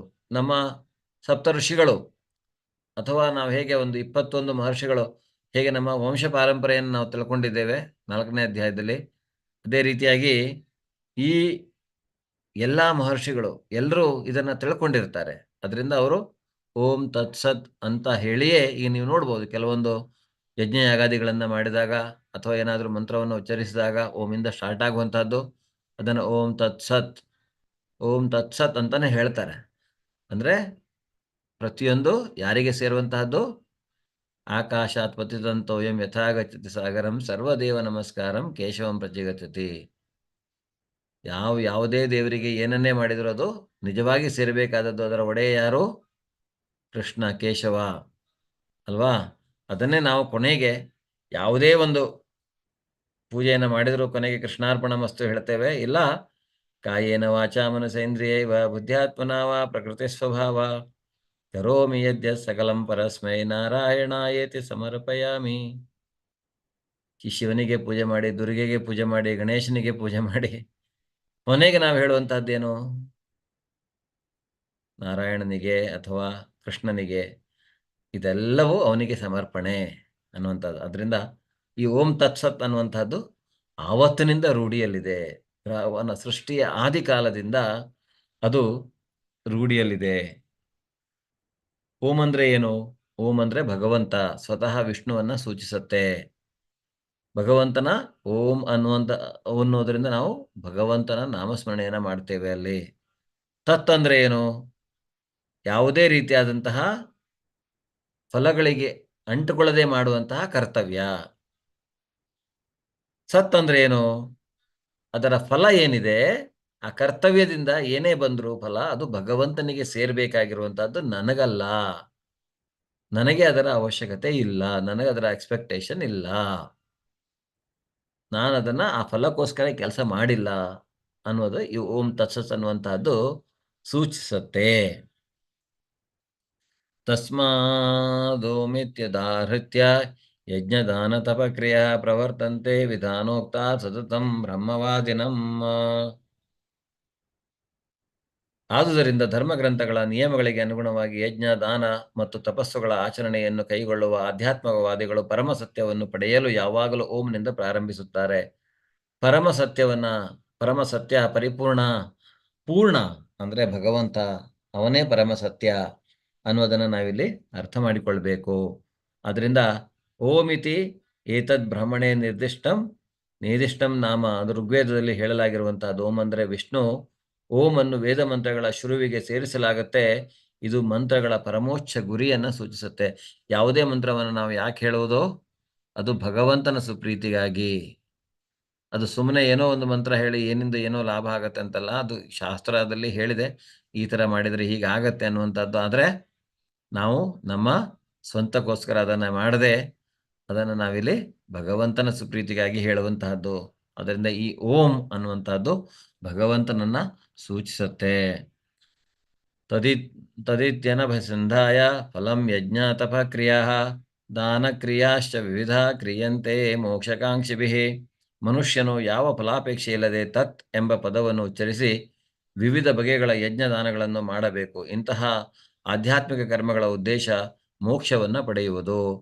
ಅದರಿಂದ ಓಂ ತತ್ ಅನ್ನುವಂತಹದ್ದು ಕರ್ಮ ಫಲಗಳನ್ನು ಅಪೇಕ್ಷಿಸದೆ ಕರ್ತವ್ಯ ಅಂತ ಮಾಡುವಂತಹ ಕೆಲಸ. ಅದರಲ್ಲಿ ಕಾಮ ಇರುವುದಿಲ್ಲ, ನಿಷ್ಕಾಮ ಕರ್ಮ ಅದು ಆಗಿರುತ್ತೆ. ಅದರಿಂದ ಈ ನಿಷ್ಕಾಮ ಕರ್ಮ ಮಾಡುವಂತಹದ್ದು ನಮ್ಮನ್ನ ಮೋಕ್ಷಕ್ಕೆ ಕೊಂಡೊಯ್ಯುತ್ತೆ. ಮತ್ತೆ ಈ ಐಹಿಕ ಪ್ರಪಂಚದ ಪುನರಪಿ ಮರಣಂ ಪುನರಪಿ ಜನನಂ ಪುನರಪಿ ಮರಣಂ ಜಠರೇ ಶಯನ, ಮತ್ತೆ ಮತ್ತೆ ಹುಟ್ಟುವಂತಹದ್ದು, ಮತ್ತೆ ಮತ್ತೆ ಸಾಯುವಂತಹದ್ದು. ಆ ರೀತಿ ನಾವು ಕರ್ಮಫಲಕ್ಕೆ ಅಂಟುಕೊಂಡಾಗ ಮಾತ್ರ. ನಿಷ್ಕಾಮ ಕರ್ಮವನ್ನು ನಾವು ಮಾಡೋದ್ರಿಂದ ಅದು ಆಗೋದಿಲ್ಲ. ಅದರಿಂದ ಈ ನಿಷ್ಕಾಮ ಕರ್ಮ ಆಧ್ಯಾತ್ಮಿಕ ಕರ್ಮ ಅಂತ ತತ್ವಂ ಅಸಿ ಛಾಂದೋಗ್ಯ ಉಪನಿಷತ್ನಲ್ಲಿ ಸಹಿತ ಇದ್ರ ಬಗ್ಗೆ ಹೇಳ್ತಾರೆ. ಏನು ತತ್ ಅಂದ್ರೆ ಮುಕ್ತಿಗಾಗಿ ನಡೆಸುವ ನಿಷ್ಕಾಮ ಕರ್ಮದ ಪ್ರತೀಕ. ಈ ಕರ್ಮಗಳು ಲೌಕಿಕ ಲಾಭಗಳನ್ನ ಬಯಸದೆ ಸಾಧಕನಿಂದ ಮಾಡಲ್ಪಡ್ತದೆ. ಅದರಿಂದ ಅಂತಹ ಕರ್ಮವನ್ನ ನಾವು ಮಾಡಬೇಕು ಅನ್ನುವಂಥದ್ದು. ಸದ್ಭಾವೇ ಸಾಧುಭಾವೇ ಚ ಸದೀತ್ಯೇ ತತ್ ಪ್ರಯೋಜ್ಯತೆ ಪ್ರಶಸ್ತೆ ಕರ್ಮಣಿ ತಥಾ ಸಚ್ಛಬ್ದ ಪಾರ್ಥಯುಜ್ಯತೆ ಯಜ್ಞೇ ತಪಸಿ ದಾನೇ ಚ ಸ್ಥಿತಿ ಸದಿತಿ ಚೋಚ್ಯತೆ ಕರ್ಮ ಚೈವ ತದರ್ಥೀಯಂ ಸದಿತ್ಯೇವಾಭಿಧೀಯತೆ. ಯಾರಾದರೂ ಓದ್ತೀರಾ? ಹರೇ ಕೃಷ್ಣ. ಹರೇ ಕೃಷ್ಣ ಪ್ರಭುಜಿ. ಓದಿ ಮಾತಾಜಿ. ಅರ್ಜುನನೇ, ಭಕ್ತಿ ಸೇವೆಯ ಗುರಿಯು ಪರಿಪೂರ್ಣ ಸತ್ಯ. ಅದನ್ನು ಸತ್ ಎನ್ನುವ ಪದವು ಸೂಚಿಸುತ್ತದೆ. ಇಂತಹ ಯಜ್ಞಗಳನ್ನು ಮಾಡುವಾತನನ್ನು ಮತ್ತು ಪರಮಪುರುಷನ ಸುಪ್ರೀತಿಗಾಗಿ ದಿವ್ಯ ಸ್ವಭಾವಕ್ಕೆ ನಿಷ್ಠವಾಗಿ ನಡೆಸುವ ಎಲ್ಲಾ ಓದಿ ಮಾತಾಜಿ. ದಾನಗಳನ್ನು ಸತ್ ಎಂದು ಕರೆಯುತ್ತಾರೆ. ಸತ್ ಪೂರ್ಣ ಆಧ್ಯಾತ್ಮದ ಅರಿವಿಗಾಗಿ ನಡೆಸುವ ಪರಮಾತ್ಮನ ಸೇವೆಯ ಪ್ರತೀಕ. ಈ ಕಾರ್ಯದಲ್ಲಿ ಕರ್ಮಿಯು ನಿತ್ಯನಾಗುತ್ತಾನೆ. ಈ ಕರ್ಮಗಳು ನಿತ್ಯತೆಯನ್ನು ಸೂಚಿಸುತ್ತದೆ ಹಾಗೂ ಇದರ ಫಲವು ನಿತ್ಯತೆಯನ್ನು ಸೂಚಿಸುತ್ತದೆ. ಸೊ ಎಲ್ಲವೂ ನಿತ್ಯ. ನಿತ್ಯ ಅಂದ್ರೆ ಏನು? ಎಲ್ಲವೂ ನಿತ್ಯ ಅಂದ್ರೆ ಏನು? ಶಾಶ್ವತವಾದದ್ದು. ಅಶಾಶ್ವತ ಶಾಶ್ವತ, ಅನಿತ್ಯ ನಿತ್ಯ ಅಲ್ವಾ? ಸೊ ಸದ್ ಏವ ಸೌಮ್ಯ ಅಂತ ಹೇಳೋದು. ಸದ್ ಅನ್ನುವಂಥದ್ದು ಏನನ್ನು ಸೂಚಿಸುತ್ತೆ? ನಾನು ಕರ್ಮ ಮಾಡೋದು ಮಾತ್ರ ನನ್ನ ಕೆಲಸಪ್ಪ, ನನಗೆ ಯಾವ ಫಲವು ನನಗೋಸ್ಕರ ಯಾವುದೂ ಇಲ್ಲ. ಇದನ್ನು ನಾನು ನಿನ್ನ ಸುಪ್ರೀತಿಗಾಗಿ ಮಾಡಿದ್ದೇನೆ ಹೊರತು ನನಗೋಸ್ಕರ ನಾನು ಮಾಡಿಲ್ಲ ಅನ್ನೋದನ್ನು ನಾವು ಭಗವಂತನಿಗೆ ಹೇಳುವಂತಹದ್ದು. ಓಂ ತತ್ ಸತ್ ಅನ್ನುವಂಥದ್ದನ್ನು ನಾವು ಹೇಳುವಂಥದ್ದು. ಇದು ನಮಗೆ ಮೋಕ್ಷಕ್ಕೆ ಕೊಂಡೊಯ್ಯುತ್ತೆ. ಅಶ್ರದ್ಧೆಯ ಹುತಂ ದತ್ತಂ ತಪಸ್ತಪ್ತಂ ಕೃತಂ ಚಯತ್ ಅಸದಿತ್ಯುಚ್ಯತೆ ಪಾರ್ಥ ನ ಚ ತತ್ಪ್ರೇತ್ಯನೋ ಇಹ. ಅರ್ಜುನನೇ, ಪರಮಪ್ರಭುವಿನಲ್ಲಿ ಶ್ರದ್ಧೆ ಇಲ್ಲದೆ ಮಾಡಿದ ಯಾವುದೇ ಯಜ್ಞ, ದಾನ ಅಥವಾ ತಪಸ್ಸು ಅಶಾಶ್ವತ. ಅದನ್ನು ಅಸತ್ ಎಂದು ಕರೆಯಲಾಗುತ್ತದೆ. ನಾವು ಎಷ್ಟೇ ಮಾಡ್ಬೋದು, ಇದೆಲ್ಲ ಅಶಾಶ್ವತವಾದಂತಹದ್ದು. ನಾವು ನಮ್ಮ ಸ್ವಂತ ಲಾಭಕ್ಕಾಗಿ ಸಕಾಮ ಕರ್ಮ ಮಾಡಿದರೆ ಅದು ಅಸತ್ ಅಂತ ಕರೆಯಲ್ಪಡತ್ತೆ. ಆದ್ರೆ ಈ ಐಹಿಕ ಪ್ರಪಂಚದಲ್ಲಿ ನಮಗೆ ಅದು ಕಷ್ಟ. ಆದ್ರಿಂದ ನಾವು ಭಗವಂತನಿಗೆ ಶರಣಾಗತರಾಗಬೇಕು. ಅವನ ನಾಮಸ್ಮರಣೆಯನ್ನ ಮಾಡಬೇಕು. ಅವನ ನಾಮಸ್ಮರಣೆಯನ್ನು ಮಾಡೋದರಿಂದ ನಾವು ಒಂದೊಂದೇ ಡಿಟ್ಯಾಚ್ಮೆಂಟ್ ಅನ್ನ ಪಡಿತಾ ಹೋಗ್ತೇವೆ. ಅಟ್ಯಾಚ್ಮೆಂಟಿಗೆ ಎಂಡ್ಲೆಸ್. ನಾವು ಅಟ್ಯಾಚ್ಮೆಂಟ್ ಮಾಡಿಕೊಂಡು ಯಾವುದಕ್ಕಾದರೂ ಅಂಟುಕೊಂಡು ನಾವು ಮಾಡ್ತಾ ಇದ್ರೆ ನನಗೆ ನನಗೆ ನನಗೆ ಅಂತ ಮಾಡ್ತಾ ಹೋದ್ರೆ ಅದಕ್ಕೆ ಎಂಡ್ ಅನ್ನುವಂತಹದ್ದಿಲ್ಲ. ಅದಕ್ಕೆ ಎಂಡ್ ಅಂದ್ರೆ ಏನು? ಜನನ ಮರಣ. ಬ್ರಹ್ಮಾಂಡೇ ಭ್ರಮಿತೋ ಕೋನಃ. ಬ್ರಹ್ಮಾಂಡದಲ್ಲಿ ಭ್ರಮಿತರಾಗಿ ನಾವು ಲಕ್ಷಾಂತರ ವರ್ಷ ಟ್ರಾವೆಲ್ ಮಾಡ್ತಾ ಇರ್ತೇವೆ. ಆ ರೀತಿ ಆದ್ಮೇಲೆ ಒಂದ್ಸಲ ನಮಗೆ ಇಂತಹ ಒಂದು ಪ್ರೇರಣೆ ಭಗವಂತನಿಂದ ಬರುತ್ತೆ. ಏನ್ ಪ್ರೇರಣೆ? ನಾವು ಅವನಿಗೆ ಶರಣಾಗತರಾಗ್ತೀವಿ. ಅವನಿಗೆ ಶರಣಾಗತರಾಗಿ ಅವನಲ್ಲಿ ಭಕ್ತಿಯನ್ನ ಮಾಡೋದ್ರಿಂದ ನಮಗೆ ಮೋಕ್ಷ ಅನ್ನುವಂಥದ್ದು ಸಿಗತ್ತೆ. ನಾವಿಲ್ಲ ಅಂದ್ರೆ ಇನ್ನು ಈ ಜನ್ಮ ಅಲ್ಲ, ಈ ಜನ್ಮದಲ್ಲಿ ನಾವೇನೋ ತಿಳ್ಕೊಂಡ್ಬಿಡ್ತೇವೆ. ಏನೋ ಹೆಂಗಾದ್ರು ಮಾಡಿ ಈ ಜನ್ಮ ಕಳ್ಕೊಂಡ್ಬಿಟ್ರೆ ನಾವು ಮುಂದಿನ ಜನ್ಮದಲ್ಲಾದ್ರೂ ಏನಾದ್ರೂ ಸರಿಯಾಗಿ ಬಿಡತ್ತೇನೋ ಅಂತ. ಆದ್ರೆ ನಮ್ಮ ಕರ್ಮ ಫಲಗಳಿಗೆ ಅನುಸಾರವಾಗಿ ಅಲ್ವಾ ನಮ್ಮ ಮುಂದಿನ ಜನ್ಮ ಅನ್ನುವಂಥದ್ದು. ಅಲ್ಲಿಯೂ ಸಹಿತ ನಾವು ಇಂತಹದೇ ಕಷ್ಟ ಸುಖಗಳನ್ನ ಅನುಭವಿಸ್ತಾ ಇರ್ತೇವೆ. ಅದರಿಂದ ಈ ಅಶಾಶ್ವತವಾದಂತಹದ್ದು ಅದರ ಹಿಂದೆ ನಾವು ಜಾಸ್ತಿ ಹೋಗಬಾರ್ದು. ಹರೇ ಕೃಷ್ಣ. ಧನ್ಯವಾದಗಳೆಲ್ಲರಿಗೂ. ನಾವು 17ನೇ ಅಧ್ಯಾಯವನ್ನು ಇಲ್ಲಿಗೆ ಮುಗಿಸಿದ್ದೇವೆ. 18ನೇ ಅಧ್ಯಾಯ ಮೋಕ್ಷ ಸನ್ಯಾಸ ಯೋಗ. ಹರೇ ಕೃಷ್ಣ. ವರಲಕ್ಷ್ಮಿ ಮಾತಾಜಿ ಓದ್ಲಿ ನೆಕ್ಸ್ಟ್ ಓದಿ ಹೇಳ್ತೇನೆ. ಸೊ ಎಲ್ರಿಗೂ ಮತ್ತೊಮ್ಮೆ ಸ್ವಾಗತ 18ನೇ ಅಧ್ಯಾಯಕ್ಕೆ. ನಾವೀಗ 17ನೇ ಅಧ್ಯಾಯದಲ್ಲಿ ನೋಡಿರುವಂತಹದ್ದು ಸಂಕ್ಷಿಪ್ತವಾಗಿ ನೋಡ್ಲಿಕ್ಕೆ ಹೋದ್ರೆ ಯಜ್ಞ ದಾನ ತಪಸ್ಸು ಹೇಗಿರಬೇಕು ಅನ್ನುವಂತಹದ್ದು, ಓಂ ತತ್ಸತ್ ಅಂದ್ರೆ ಏನು ಅನ್ನುವಂತಹದ್ದು. 18ನೇ ಅಧ್ಯಾಯದಲ್ಲಿ ಭಗವಂತ ಒಂದು ಎಲ್ಲದರ ಸಮರಿ ಸ್ವಲ್ಪ ಇರುತ್ತೆ ನಮಗಿಲ್ಲಿ. ಕರ್ಮಯೋಗ, ಜ್ಞಾನಯೋಗ ಮತ್ತೆ ಈ 3 ಗುಣಗಳ ಬಗ್ಗೆ, ಯಾರು ಅತ್ಯಂತ ಯೋಗಿ ಅಥವಾ ವರ್ಕರ್, ಭಗವಂತನ ಕುರಿತಾಗಿ ಪ್ರೀತಿಯನ್ನ ಹೇಗೆ ಪಡೆಯುವಂತಹದ್ದು, ಮತ್ತೆ ಕೊನೆಯದಾಗಿ ಭಗವಂತ ತನ್ನ ಎಲ್ಲ ಕೊನೆಯದಾಗಿ ಅವನ ರಿಸಲ್ಟ್ ಹೇಳ್ತಾನೆ, ಅವನ ಒಪಿನಿಯನ್ಸ್ ಹೇಳ್ತಾನೆ. ಕೊನೆಯದಾಗಿ ಅರ್ಜುನಿಗೂ ಹೇಳ್ತಾನೆ, ನೀನೆಲ್ಲ ಅರ್ಥ ಮಾಡ್ಕೊಂಡಿದ್ಯಲ್ಲ, ಈಗ ನಿನಗೆ ಯೋಗ್ಯ ಅನಿಸಿದ್ರೆ ನೀನು ಹೇಳಿ ಯುದ್ಧ ಮಾಡೋ, ಇಲ್ಲ ಅಂದ್ರೆ ನಿನಗೆ ಮನಸ್ಸಿಗೆ ಕಂಡದ್ದು ನೀನು ಮಾಡಬಹುದು, ಆ ಸ್ವಾತಂತ್ರ್ಯ ನಿನಗಿದೆ ಅನ್ನೋದನ್ನ ಅವನು ಅರ್ಜುನಿಗೆ ಹೇಳ್ತಾನೆ. ಹರೇ ಕೃಷ್ಣ. ಧನ್ಯವಾದಗಳು ಎಲ್ರಿಗೂ. ಮತ್ತೊಮ್ಮೆ 18ನೇ ಅಧ್ಯಾಯ ಸ್ವಾಗತ. ಅರ್ಜುನ ಉವಾಚ ಸನ್ಯಾಸಸ್ಯ ಮಹಾಬಾಹೋ ತತ್ವಮಿಚ್ಛಾಮಿ ವೇದುತಂ ತ್ಯಾಗಸ್ಯ ಚ ಋಷಿಕೇಶ ಪೃಥಕ್ಕೇಶಿ ನಿಶೂದನ. ವರಲಕ್ಷ್ಮಿ ಮಾತಾಜಿ. ಹರೇ ಕೃಷ್ಣ ಪ್ರಭುಜಿ. ಅರ್ಜುನನು ಹೇಳಿದನು, ಮಹಾಬಾಹುವೆ, ಕೇಶಿ ರಾಕ್ಷಸನನ್ನು ಕೊಂದವನೇ, ಋಷಿಕೇಶನೇ, ತ್ಯಾಗ ಮತ್ತು ಸನ್ಯಾಸಗಳ ಉದ್ದೇಶವನ್ನು ತಿಳಿದುಕೊಳ್ಳಲು ನಾನು ಬಯಸುತ್ತೇನೆ. ಧನ್ಯವಾದ ಪ್ರಭುಜಿ. ಈಗ ಅವನು ತ್ಯಾಗ ಸನ್ಯಾಸ, ಈಗ ಅವನಿಗೆ ಅರ್ಥ ಆಗಿದೆ. ತ್ಯಾಗ ಅಂದ್ರೆ ಏನು, ದಾನ ಅಂದ್ರೆ ಏನು, ತಪಸ್ಸು ಅಂದ್ರೆ ಏನು, ಮಾತಿನ ತಪಸ್ಸು, ಈ ಎಲ್ಲವನ್ನ ಅರ್ಥ ಮಾಡ್ಕೊಂಡು ಈಗ ಅವನು ಕೇಳ್ತಾ ಇದ್ದಾನೆ, ಸರಿ ತ್ಯಾಗ ಮತ್ತೆ ಸನ್ಯಾಸ ಯಾಕೆ ನಾವು ಮಾಡಬೇಕು, ಯಾಕೆಲ್ಲವನ್ನು ನಾನು ತ್ಯಜಿಸ್ಬೇಕು? ತ್ಯಾಗ ಅಂದ್ರೆ ಏನು? ಕರ್ಮ ಫಲಗಳನ್ನು ತ್ಯಜಿಸುವಂತಹದ್ದು, ನಾವು ಯಾವುದಕ್ಕೂ ಅಂಟ್ಕೊಳ್ಳದೆ ಇರೋದು. ಯಾಕೆ ನಾನು ಮಾಡ್ಬೇಕು ಅದನ್ನ ಹಾಗಿದ್ರೆ? ಅಥವಾ ಸನ್ಯಾಸ, ಎಲ್ಲದರಿಂದ ಬಿಡುಗಡೆಯನ್ನು ಹೊಂದಬೇಕು, ಯಾಕೆ ನಾನು? ಅದರ ಉದ್ದೇಶ ಏನು? ಅದಕ್ಕೆ ನೀನು ನನಗೆ ಹೇಳ್ಕೊಡು. ಕೇಶಿ ನಿಶೂದನ ಅಂತ ಕರೀತಾನೆ ಭಗವಂತ ಕೃಷ್ಣನನ್ನ. ಯಾಕೆಂದ್ರೆ ಈ ಕುದುರೆ ರಾಕ್ಷಸನನ್ನ ಕೊಂದಿರ್ತಾನೆ. ಕುದುರೆ ರೂಪದ ಮಾಯಾವಿ ರಾಕ್ಷಸ ಅವನನ್ನ ಭಯಂಕರವಾದಂತಹ ಕಾಳಗ ಆಗತ್ತೆ ಅಲ್ಲಿ. ಅವನನ್ನು ಕೊಲ್ಲಲಿಕ್ಕೆ ಕೃಷ್ಣ ಬಲರಾಮರ ಜೊತೆಗೆ ಅವನು ಈ ಕೇಶಿ ಅನ್ನುವಂಥ ರಾಕ್ಷಸನ ಅವನು ಕೊಂದಿರ್ತಾನೆ. ಅದರಿಂದ ಅವನಿಗೆ ಕೇಶಿ ನಿಶೂದನ ಅನ್ನುವಂತಹ ಹೆಸರು ಬಂದಿರುತ್ತೆ. ಅದಕ್ಕೆ ಭಗವಂತ ಉತ್ತರ ಕೊಡ್ತಾನೆ. ಭಗವಾನು ವಾಚ ಕಾಮ್ಯಾನಾಂ ಕರ್ಮಣಾಂ ನ್ಯಾಸಂ ಸನ್ಯಾಸಂ ಕವಯೋ ವಿದುಃ ಸರ್ವಕರ್ಮ ಫಲತ್ಯಾಗಂ ಪ್ರಾಹುಸ್ತ್ಯಾಗಂ ವಿಚಕ್ಷಣಃ. ಹರೇ ಕೃಷ್ಣ. ವರಲಕ್ಷ್ಮಿ ಮಾತಾಜಿ, ನಿಮ್ಗೆ ಇನ್ನೊಂದು ಚಾನ್ಸ್, ಓದಿ, ಆಮೇಲೆ ಬೇರೆಯವ್ರಿಗೆ ಕೊಡ್ತೀನಿ. ದೇವೋತ್ತಮ ಪರಮ ಪುರುಷನು ಹೀಗೆ ಹೇಳಿದನು, ಐಹಿಕ ಬಯಕೆಯ ಆಧಾರವಿರುವ ಕರ್ಮಗಳನ್ನು ತ್ಯಜಿಸುವುದನ್ನೇ ಮಹಾವಿದ್ವಾಂಸರು ಸನ್ಯಾಸವೆಂದು ಕರೆಯುತ್ತಾರೆ. ಎಲ್ಲ ಕರ್ಮಗಳ ಫಲಗಳನ್ನು ಬಿಟ್ಟು ಬಿಡುವುದನ್ನೇ ವಿದ್ವಾಂಸರು ತ್ಯಾಗ ಎಂದು ಕರೆಯುತ್ತಾರೆ. ನಿಷ್ಕಾಮ ಕರ್ಮ ಮಾಡುವುದೇ ನಿಜವಾದ ಸನ್ಯಾಸ. ಕರ್ಮ ಫಲಗಳನ್ನು ಅಪೇಕ್ಷಿಸದೇ ಇರುವುದೇ ನಿಜವಾದ ತ್ಯಾಗ. ಅದರ ಬಗ್ಗೆ ನಾವು ಕರ್ಮ ಫಲಗಳನ್ನು ಅಪೇಕ್ಷಿಸಲೇಬಾರದು. ಇದನ್ನೇ ಹೇಳ್ತಾ ಇರುವಂತಹದ್ದು. ಸೊ ನಮ್ಮ ಸನ್ಯಾಸ ಅಂದ್ರೆ ಏನು? ನಾವು ತಿಳ್ಕೊಳ್ತೇವೆ, ಸನ್ಯಾಸ ಅಂದ್ರೆ ಕಾವಿ ಬಟ್ಟೆ ಉಟ್ಕೊಂಡು ಎಲ್ಲವನ್ನ ಬಿಟ್ಟು ಎಲ್ಲೋ ಕಾಡಿಗೆ ಹೋಗೋದು ಅಥವಾ ಎಲ್ಲೋ ಆ ರೀತಿಯಾಗಿ ನಾವು ಮಾಡ್ಕೊಂಡಿದ್ರೆ ಅದು ಬರುತ್ತೆ, ಅದು ಆಮೇಲೆ ಪರಿಶುದ್ಧತೆಯ ಕಡೆಗೆ ಹೋದಾಗ. ಆದ್ರೆ ಅದಲ್ಲ. ಅವನು ಹೇಳ್ತಾನೆ, ನಿಷ್ಕಾಮ ಕರ್ಮ ಮಾಡು ನೀನು, ಕರ್ಮ ಫಲಗಳನ್ನ ತ್ಯಜಿಸು, ಆಧಾರವಿಲ್ಲದ ಬಯಕೆ, ಐಹಿಕ ಬಯಕೆ ಆಧಾರವಿಲ್ಲದ ಕರ್ಮ ಮಾಡುವು ಅನ್ನೋದೇ ಹೇಳ್ತಾನೆ. ಐಹಿಕ ಬಯಕೆ ಇರಬಾರ್ದು, ಕರ್ಮ ಇಂದ್ರಿಯ ತೃಪ್ತಿಯ ಆಸೆ ಇರಬಾರ್ದು ಅನ್ನೋದನ್ನ ಇಲ್ಲಿ ಹೇಳ್ತಾನೆ. ತ್ಯಾಜ್ಯಂ ದೋಷ ವಿರಿತ್ಯೇಕೆ ಕರ್ಮ ಪ್ರಾಹುರ್ಮನೀಷಿಣಃ ಯಜ್ಞದಾನ ತಪ ಕರ್ಮ ನ ತ್ಯಾಜ್ಯಮಿತಿ ಚಾಪರೇ. ಹರೇ ಕೃಷ್ಣ. ಯಾರಾದ್ರೂ ಓದ್ತೀರಾ? ಬೇರೆಯವರು?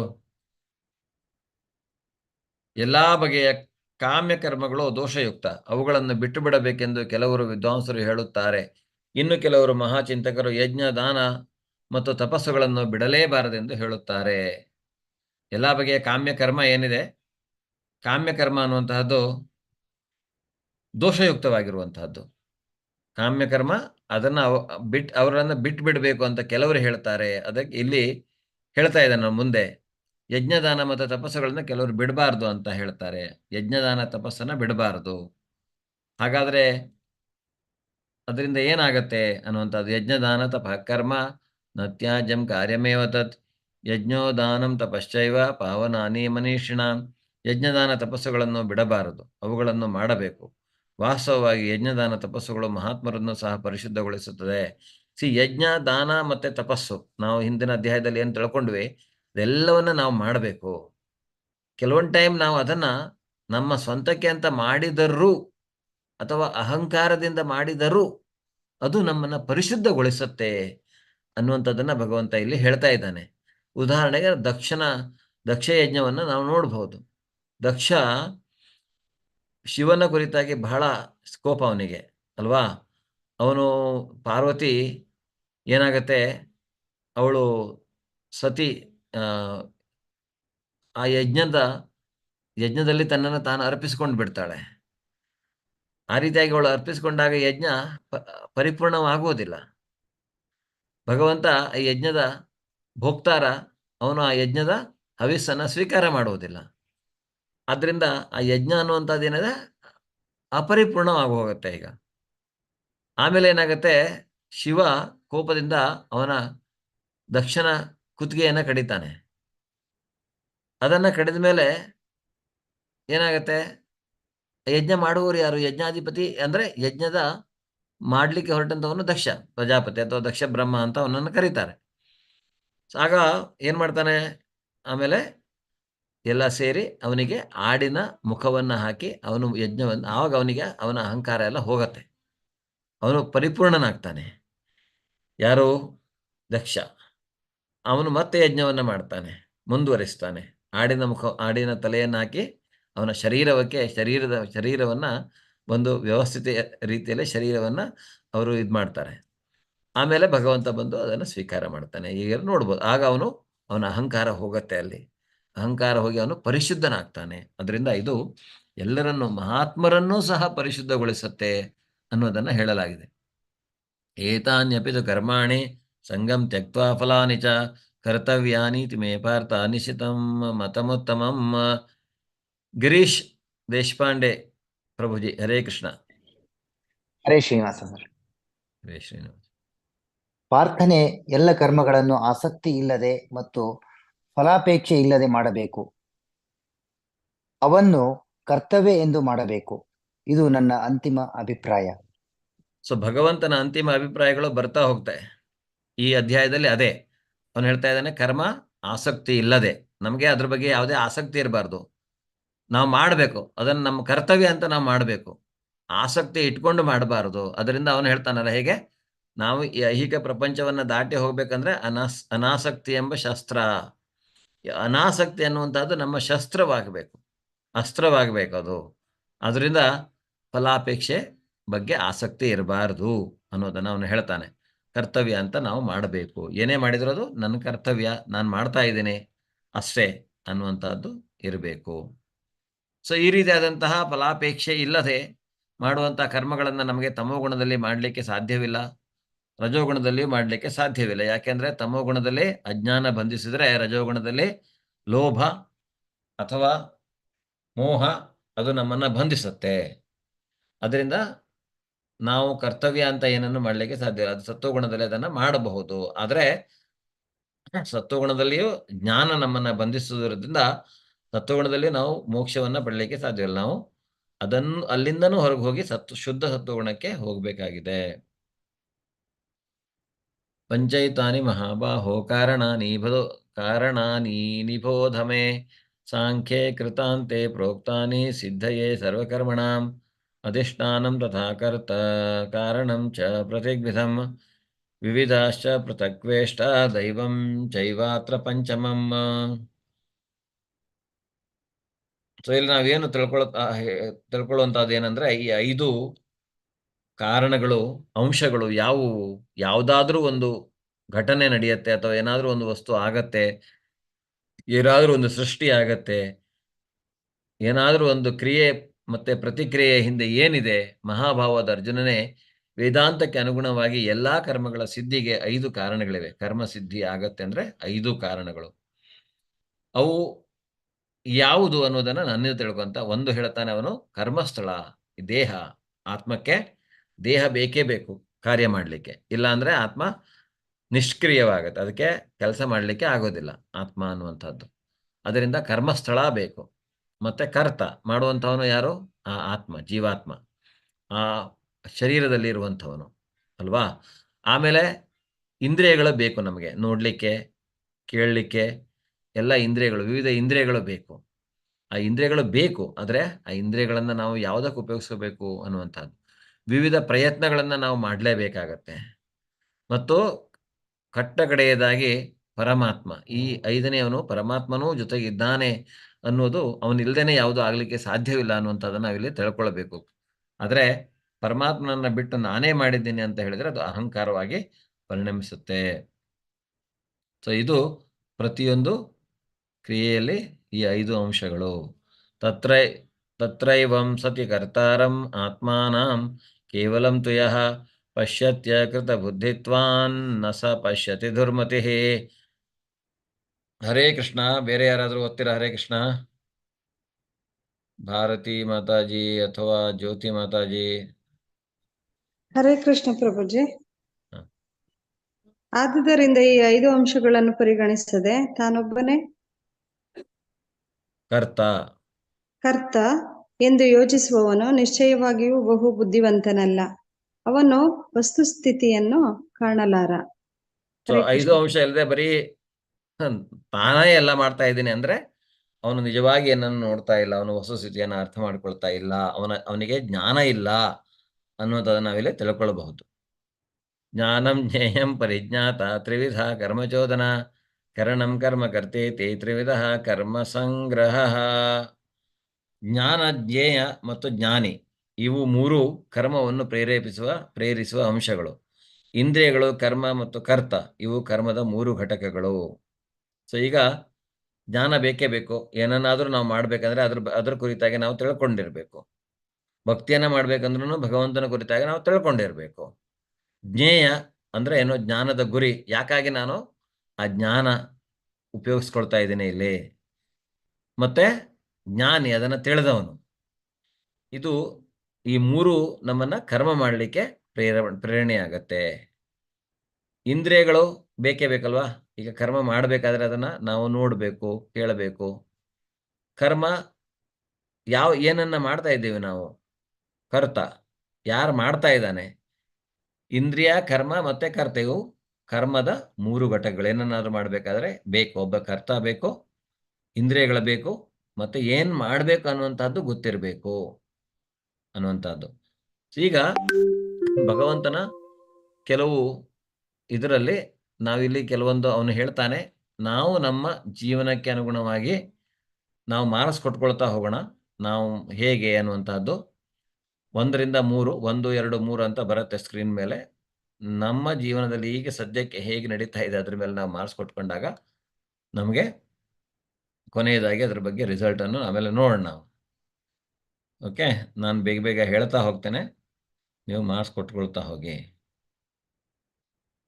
ಜ್ಞಾನಂ ಕರ್ಮ ಚ ಕರ್ತಾ ಚ ತ್ರಿವಿಧೇ ಗುಣಭೇದತಃ ಪ್ರೋಚ್ಯತೆ ಗುಣಸಂಖ್ಯಾನೇ ಯಥಾವತ್ ಶೃಣುತಾನ್ಯಪಿ ಸರ್ವಭೂತೇಷು ಏನೈಕಂ ಭವಮವ್ಯಯವೀಕ್ಷತೆ ಅವಿಭಕ್ತಂ ವಿಭಕ್ತೇಷು ತಜ್ಞಾನಂ ವಿದ್ಧಿ ಸಾತ್ವಿಕಂ ಪೃಥಕ್ತ್ವೇನ ತು ಯಜ್ಞಾನಂ ನಾನಾಭಾವನ್ ಪೃಥಗ್ವಿಧಾನ್ ವೇತ್ತಿ ಸರ್ವೇಷು ಭೂತೇಷು ತಜ್ಞಾನಂ ವಿದ್ಧಿ ರಾಜಸಂ ಯತ್ತು ಕೃಷ್ಣವದೇಕಸ್ಮಿನ್ ಕಾರ್ಯೇ ಸಕ್ತಮಹೈತುಕಂ ಅತತ್ವಾರ್ಥಮದಲ್ಪಂಚ ತತ್ತಾಮಸಮುದಾರತಾಂ. ಸೊ ಇಲ್ಲಿ ನಾವು ಮಾರ್ಕ್ಸ್ ಈ ಥರ ಬರುತ್ತೆ. ಗುಣಗಳಿಗೆ ನಮ್ಮ ಜ್ಞಾನ, 3 ಗುಣಗಳಿಗೆ ಅನುಸಾರವಾಗಿ ನಮ್ಮ ಜ್ಞಾನ ಹೇಗಿದೆ ಅನ್ನುವಂಥದ್ದು, ನಮ್ಮ ಜ್ಞಾನದ ಮೇಲೆ ನಾವು ಮಾರ್ಕ್ಸ್ ಕೊಟ್ಕೊಳ್ಳೋಣ. ಜೀವಿಗಳಲ್ಲಿ ಅಸಂಖ್ಯಾತ ರೂಪಗಳು, ಆದರೂ ಅವೆಲ್ಲವುಗಳಲ್ಲಿ ಒಂದೇ ಅಭಿನ್ನ ಆಧ್ಯಾತ್ಮಿಕ ಸ್ವಭಾವವನ್ನು ಕಾಣಬಲ್ಲ ಜ್ಞಾನವೆಂದರೆ ಸಾತ್ವಿಕ ಎಂದು ನೀನು ಅರ್ಥ ಮಾಡಿಕೊಳ್ಳಬೇಕು ಅಲ್ವಾ. ಜೀವ ಅಲ್ಲ, ಬೇರೆ ಬೇರೆ ರೂಪ ಇದೆ, ರೂಪ, ಆಕಾರ, ಶರೀರ ಅಲ್ವಾ. ಆದರೆ ಅವೆಲ್ಲವುಗಳಲ್ಲಿ ಒಂದೇ ಅಭಿನ್ನ ಆಧ್ಯಾತ್ಮಿಕ ಸ್ವಭಾವವನ್ನು ಯಾರು ನೋಡ್ತಾನೆ ಅದು ನಿಜವಾದ ಸಾತ್ವಿಕ ಜ್ಞಾನ ಅನ್ನುವಂಥದ್ದನ್ನು ಇಲ್ಲಿ ಭಗವಂತ ಹೇಳ್ತಾನೆ. ಯಾವ ಜ್ಞಾನದ ಕಾರಣದಿಂದ ಪ್ರತಿಯೊಂದು ಬೇರೆ ಬೇರೆ ದೇಹದಲ್ಲಿಯೂ ಬೇರೆ ಬೇರೆ ಬಗೆಯ ಜೀವನಿಗ ಅಲ್ವಾ, ನಾವು ಹೀಗೆ ಪ್ರತಿಯೊಂದು ಆ ಜೀವಿಗೆ ಎಷ್ಟು ಇದು ಮಾಡ್ತೇವೆ, ಆ ರೀತಿಯಾಗಿ ಬೇರೆ ಶರೀರದಲ್ಲಿ ಆ ಜೀವಿ ಇದೆ, ಆದರೆ ಶರೀರ ಮಾತ್ರ ಬೇರೆ, ಜೀವಿ ಅವನೇ ಅನ್ನುವಂಥದ್ದನ್ನು ನಾವು ತಿಳ್ಕೊಂಡಿರೋದಿಲ್ಲ. ಅದರಿಂದ ನಾವು ಆ ರೀತಿಯಾಗಿ ಬೇರೆ ಬೇರೆ ನೋಡಿದರೆ ನಮ್ಮ ಜ್ಞಾನ ರಾಜಸ ಜ್ಞಾನ ಅಂತ ಕರೀತಾರೆ. ಅದೇ ರೀತಿಯಾಗಿ ಯಾವ ಜ್ಞಾನದ ಸತ್ಯದ ತಿಳುವಳಿಕೆ ಇಲ್ಲದೆ ಒಂದು ಬಗೆಯ ಕರ್ಮವೇ ಸರ್ವಸ್ವ ಎಂದು ಭಾವಿಸುತ್ತೇವೆಯೋ, ಯಾವ ಜ್ಞಾನವೂ ಅಲ್ಪವಾದದ್ದು, ಅದು ತಾಮಸ ಗುಣದಲ್ಲಿ ಇದೆ. ಆಹಾರ, ನಿದ್ರಾ, ಭಯ, ಮೈಥುನ, ನಾವು ಇಷ್ಟೇ ಮಾಡೋದಾ ಅಂತ, ತಿನ್ನೋದು, ಮಲಗೋದು, ಭಯ, ನಮ್ಮನ್ನು ನಾವು ರಕ್ಷಣೆ ಮಾಡಿಕೊಳ್ಳುವಂತಹದ್ದು, ಮೈಥುನ, ಮಕ್ಕಳು ಮಾಡುವಂತಹದ್ದು, ಇದೇನಾ? ಈ ಥರ ಮಾಡಲಿಕ್ಕೆ ನಮಗೆ ಮನುಷ್ಯ ಆಗಬೇಕಾಗ ಅವಶ್ಯಕತೆ ಇದೆಯಾ? ಆಹಾರ, ನಿದ್ರಾ, ಭಯ, ಮೈಥುನ ಎಲ್ಲರೂ ಮಾಡ್ತಾರೆ, ಪ್ರಾಣಿಗಳು ಮಾಡುತ್ತೆ ಅದನ್ನು. ಯಾಕೆ ನಾವು ಮನುಷ್ಯ ಶರೀರದಲ್ಲಿ ಇರಬೇಕು ಅನ್ನುವಂಥದ್ದನ್ನು ನಾವಿಲ್ಲಿ ಸ್ವಲ್ಪ ಆಲೋಚನೆ ಮಾಡುವಂತಹದ್ದು. ನಾವು ಆ ರೀತಿಯಾಗಿ ಮಾರ್ಕ್ಸ್ ಕೊಟ್ಕೊಳ್ಳೋಣ. ತಾಮಸ ಗುಣದ ಜ್ಞಾನ ಆದರೆ 1, ರಜೋಗುಣದ ಜ್ಞಾನ ಆದರೆ 2, ಸಾತ್ವಿಕ ಗುಣದ ಜ್ಞಾನ ಆದರೆ 3. ನಾವು ಮುಂದೆ ನೋಡೋಣ. ನಿಯತಂ ಸಂಗರಹಿತಂ ರಾಗದ್ವೇಷತಃ ಕೃತಂ ಅಫಲಪ್ರೇಪ್ಸುನಾ ಕರ್ಮ ಯತ್ತತ್ ಸಾತ್ವಿಕಮುಚ್ಯತೆ. ಯತ್ತು ಕಾಮೋಪ್ಸುನಾ ಕರ್ಮ ಸಾಹಂಕಾರೇಣ ವಾ ಪುನಃ ಕ್ರಿಯತೆ ಬಹುಲಾಯಾಸಂ ತದ್ರಾಜಸಮುದಾರತಂ ಅನುಬಂಧಂ ಕ್ಷಯಂ ಹಿಂಸಾಂ ಅನಪೇಕ್ಷ್ಯ ಚ ಪೌರುಷಂ ಮೋಹಾದಾರಭ್ಯತೆ ಕರ್ಮ ಯತ್ತತ್ ತಾಮಸ ಉಚ್ಯತೆ. ನಾವು ಮಾಡುವಂತಹ ಕರ್ಮ ಕ್ರಿಯೆ ಅದರ ಮೇಲೆ ನಿಯತವಾಗಿ ಯಾವ ಮೋಹವಿಲ್ಲದೆ, ರಾಗದ್ವೇಷಗಳಿಲ್ಲದೆ ಮತ್ತು ಕರ್ಮಫಲಾಪೇಕ್ಷೆ ಇಲ್ಲದೆ ಮಾಡಿದ ಕರ್ಮವನ್ನು ಸಾತ್ವಿಕ ಎಂದು ಹೇಳಲಾಗುತ್ತದೆ.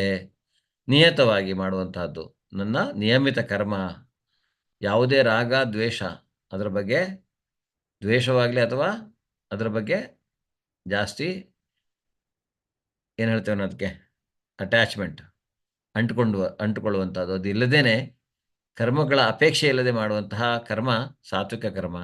ಆದರೆ ತನ್ನ ಕಾಮನೆಗಳ ತೃಪ್ತಿಯನ್ನು ಬಯಸುವ ಮನುಷ್ಯನು ಮಾಡಿದ ಮತ್ತು ಮಿಥ್ಯಾಹಂಕಾರದಿಂದಾಗಿ ಮಾಡಿದ ಕರ್ಮ ರಾಜಸ ಕರ್ಮ ಎಂದು ಕರೆಯಲಾಗುತ್ತದೆ. ನಾವು ಸ್ವಂತವಾಗಿ ಮಾಡುವಂತಹದ್ದು ಮತ್ತು ಮಿಥ್ಯಾಹಂಕಾರದಿಂದ, ಸುಳ್ಳು ಅಹಂಕಾರದಿಂದ ತಾನೇ ಎಲ್ಲ ಮಾಡ್ತಾ ಇರುವಂತಹ ಅದು ದಂಭ ಆಗ್ಬಿಡತ್ತೆ.